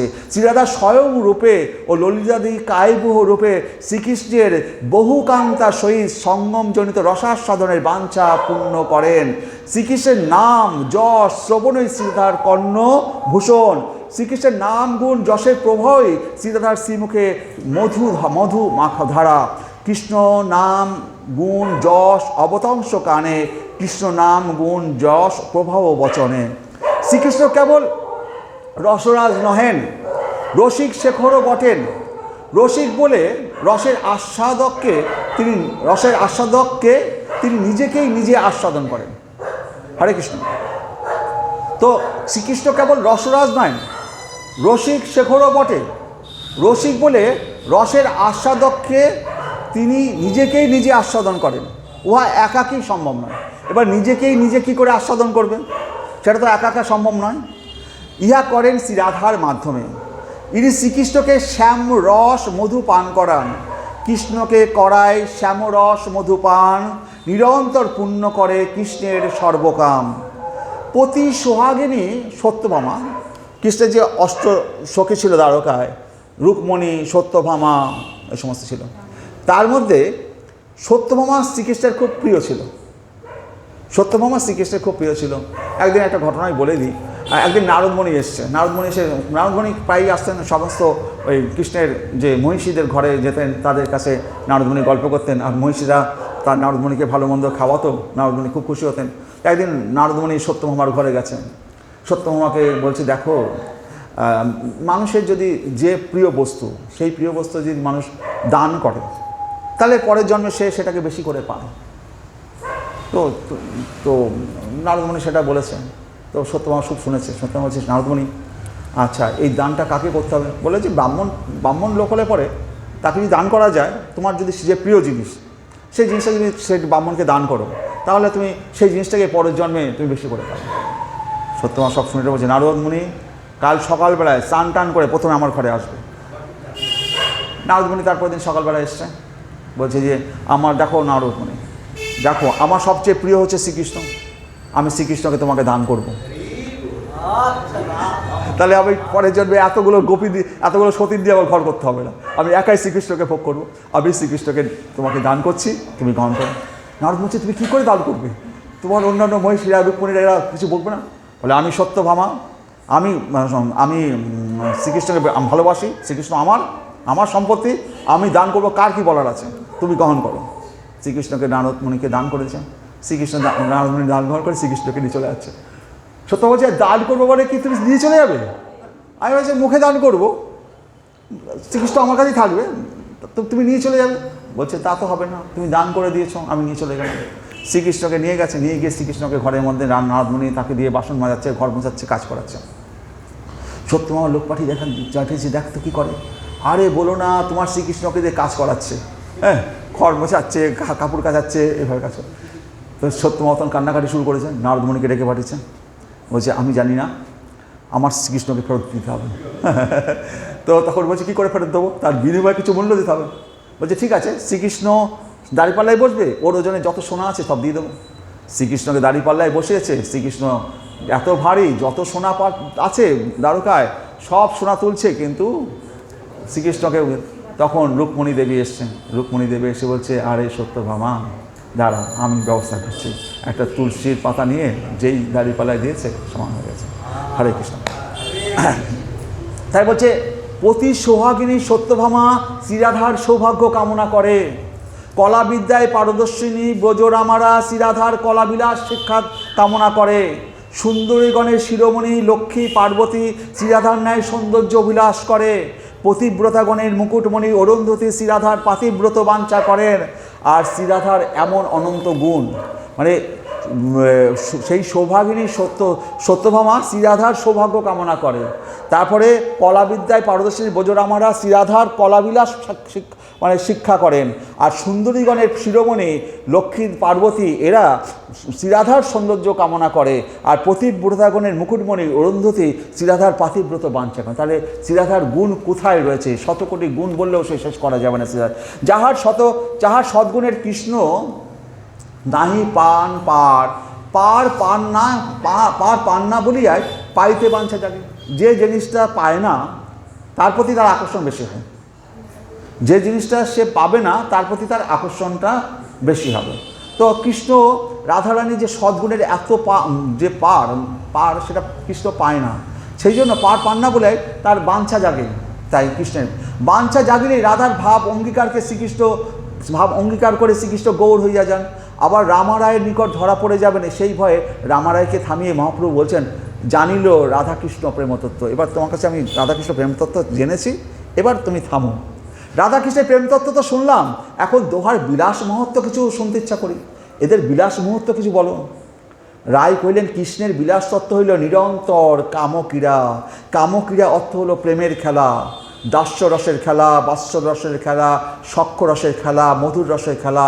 সকল সময় দিবারাত্র অষ্টকালীন কোনো না কোনো প্রেমের খেলায় লইয়া রয়েছেন এই শ্রীকৃষ্ণ। আর ইহাই তাহার বিলাস মহত্ব। তো শ্রীকৃষ্ণ তার বিলাস মহত্ব কি? শ্রীকৃষ্ণ যে দাস্যরসে সখাদের সাথে খেলছে, বাৎসল্যরসে খেলছে, মধুরসে গোপীদের সাথে লীলাবিলাস করছে কুঞ্জে কুঞ্জে, এইটাই হচ্ছে কামক্রিয়া। মানে কৃষ্ণের বিলাস তত্ত্ব হলো নিরন্তর কামক্রিয়া। আর 10 মিনিট। হরে কৃষ্ণ। খুব সিরিয়াস এই জায়গাটা, আস্তে আস্তে আসবে। প্রভু বলেন, রায় এও হয় আগে কহো, এরপরে বলো। এবার রামারায় বলছেন, প্রভু এক বিলাস বিবর্তের কথা বলিব। এতক্ষণ তো বলল বিলাস তত্ত্বের কথা, এবার বিলাস বিবর্তের কথা বলবো। প্রভু এক বিলাস বিবর্তের কথা বলিব, তাহা শ্রবণ করিয়া তোমার সুখ হইবে কিনা বলিতে পারি না। এই বিলাস বিবর্তটা এমন একটা জায়গা, সেই কথাটা রামারায় প্রভুকে বলার আগে বলছে যে আমি এটা তো বলতে যাচ্ছি, কিন্তু এটার দ্বারা তোমার সুখ হবে কিনা, তোমার ভালো লাগবে কিনা আমি জানি না। কারণ কি, এই বিলাস বিবর্তের মধ্যে বিচ্ছেদের কথা রাখা আছে। সেই জন্য সর্বত্র শ্রীকৃষ্ণ জগদাকর্ষক, সমস্ত জগৎকে শ্রীকৃষ্ণ আকর্ষণ করছেন। যখন ইহার বৈপরীত্য ঘটে, বিশেষ ঘটনায় যখন এর বিলাস বিবর্ত হয়, সকলকে আকর্ষণ করেন যে শ্রীকৃষ্ণ, সেই কৃষ্ণ নাম সর্বাকর্ষক। তিনি যখন কাহরও টানে পড়িয়া যান, তখন এই বিবর্ত বিলাস হয়। সেই শ্রীকৃষ্ণ সবাইকে আকর্ষণ করছে। সেই শ্রীকৃষ্ণ এখন রাধার পূর্ণ বশীভূত হইয়া সিধার সমীপে দূত পাঠাইয়াছে, এবং রাধার আকর্ষণে শ্রীকৃষ্ণ ছুটছে। উনি সর্বাকর্ষক। আজ বিলাস বিবর্তে কী হচ্ছে, শ্রীকৃষ্ণ এবার রাধার আকর্ষণে রাধার দিকে ছুটে চলেছে, বিলাস বিবর্ত। তাই পদটিতে বিবর্ত বিলাস মাধুর্য প্রকটিত। শ্রীরাধা শ্রীকৃষ্ণ প্রেরিত দূতের নিকট বলছে। এবার শ্রীরাধারানী, শ্রীকৃষ্ণ একটা দূত পাঠিয়েছে শ্রীরাধার কাছে। শ্রীরাধারানী শ্রীকৃষ্ণের যে দূত পাঠিয়েছে, শ্রীরাধারানী শ্রীকৃষ্ণের প্রেরিত দূতের নিকট বলছে, শ্রীকৃষ্ণের প্রতি আমার অনুরাগ প্রথমাবধি আছে। শ্রীকৃষ্ণের প্রতি যে আমার অনুরাগ, সেটা আজকে নয়, অনন্ত যুগতে প্রথমাবধি আছে, পহিলে আছে। ইহার আরম্ভ নাই, অনাদিকালই আছে। আমি যে শ্রীকৃষ্ণের প্রতি আমার যে প্রেম, ভালোবাসা, অনুরাগ প্রথমাবধি আছে। ওই অনুরাগ বুকে লইয়াই তো জন্মেছি। নয়ন মুদ্রিত করিয়াছিলাম জন্মাবধি, জন্মার পর চোখ বন্ধ করেছিলাম। শ্রীকৃষ্ণ বদন না দেখিয়া চক্ষু খুলিব না, এই সংকল্প করিয়াই জন্মিয়াছিলাম ভূমিতে। শিশু কৃষ্ণ যখন প্রথম স্পর্শ দিল, তখনই নয়ন খুলিয়া চাহিলাম, নয়ন ভঙ্গ ভেল। তখন প্রথম নয়ন খুলে তার দিকে বাঁকা চোখে তাকালাম, কৃষ্ণকে দর্শন করলাম। সেই অনাদি সিদ্ধ অনুরাগ নয়ন ভঙ্গি দ্বারা প্রকটিত হইয়া বাড়িতে লাগিল। সেই যে নয়ন ভঙ্গি যে বাঁকা চোখে দেখতে শুরু করলাম, সেই বাঁকা চোখে নয়ন ভঙ্গিতে দেখা দেখাতে আমার চোখটা বেঁকেই গেল, কিন্তু আর দেখা হলো না। কিন্তু সীমান্তে আর পৌঁছলো না। তিনি রমণ, আমি রমণী, তিনি স্বামী, আমি পত্নী, কিংবা তিনি বল্লভ, আমি প্রেয়সী, এইরূপ কোনো সম্বন্ধ তাহাতে আমাতে নাই। তোমরা যে ভাবছো রমণ আমি রমণী, তোমরা ভাবছো যে তিনি বল্লভ আমি প্রেয়সী, তিনি স্বামী আমি পত্নী, এইরূপ কোনো সম্বন্ধ রাধা এবং কৃষ্ণের মধ্যে নেই, তাহাতে আমাতে নাই। কেবল মদন দুইজনকে একজন করিয়া ফেলিয়াছে প্রেমের পেছনে। না স রমণ না হাম রমণী, এই কথাটিতে প্রভু প্রেমে মাথিয়া উঠিয়াছেন। শ্রী রাধাকৃষ্ণের প্রেম সম্বন্ধনা অনুরাগ সম্বন্ধযুক্ত নয়। শ্রীকৃষ্ণ এবং শ্রী রাধার মধ্যে যে প্রেম সম্বন্ধ অনুগ নয়, তাহাদের সম্বন্ধ প্রেমানুগ। একটা হচ্ছে স্বামী স্ত্রীর মধ্যে এক সম্বন্ধ থাকে, কিন্তু রাধা এবং কৃষ্ণের মধ্যে সম্বন্ধ প্রেমানুগ। লৌকিকে কি হয়, আগে সম্বন্ধ পরে প্রেম হয়। রাধা গোবিন্দের আগে প্রেম পরে সম্বন্ধ। প্রেম তাহাদের জন্মেরও পূর্ব হইতে, তাহার পর সম্বন্ধ। প্রেমটা তাদের জন্মেরও পূর্ব হতে, সেই জন্য রাধারানী চোখ বন্ধ করে এসছেন।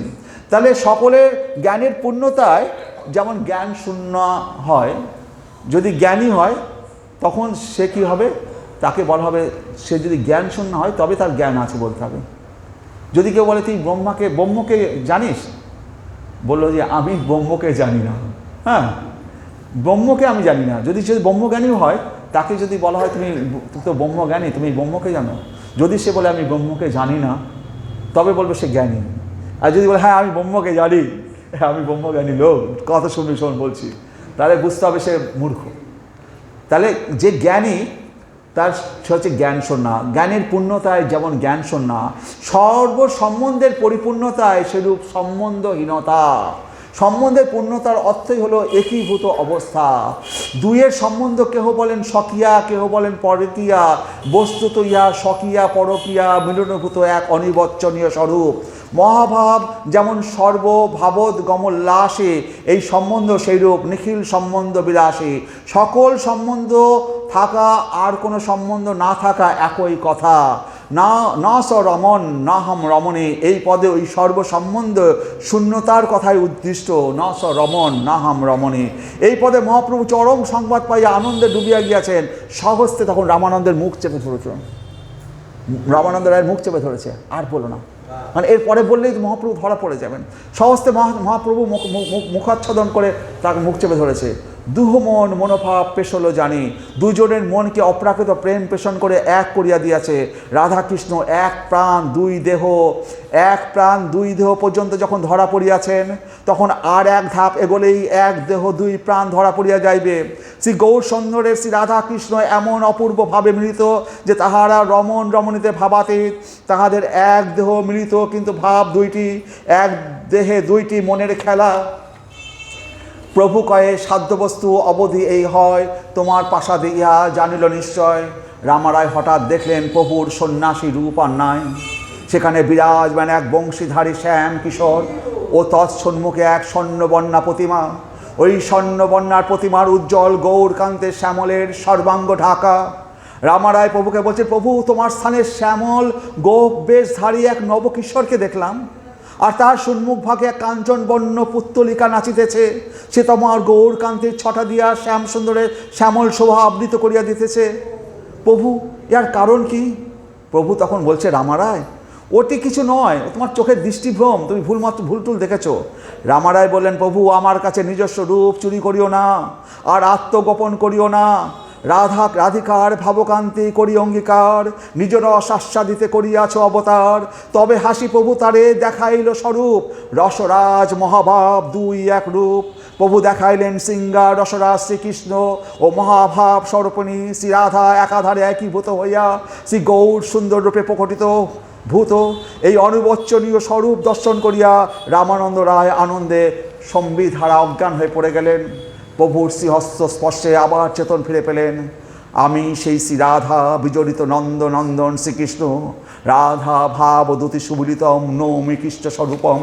হরে কৃষ্ণ কৃষ্ণ কৃষ্ণ হরে হরে, হরে রাম রাম রাম হরে হরে, হরে কৃষ্ণ কৃষ্ণ কৃষ্ণ হরে হরে, হরে রাম রাম রাম হরে হরে। একটু আসুন কীর্তন করুন, হরে কৃষ্ণ কৃষ্ণ কৃষ্ণ হরে হরে, হরে রাম রাম রাম হরে হরে, হরে কৃষ্ণ কৃষ্ণ কৃষ্ণ হরে হরে, হরে রাম রাম রাম হরে হরে। হরে কৃষ্ণ।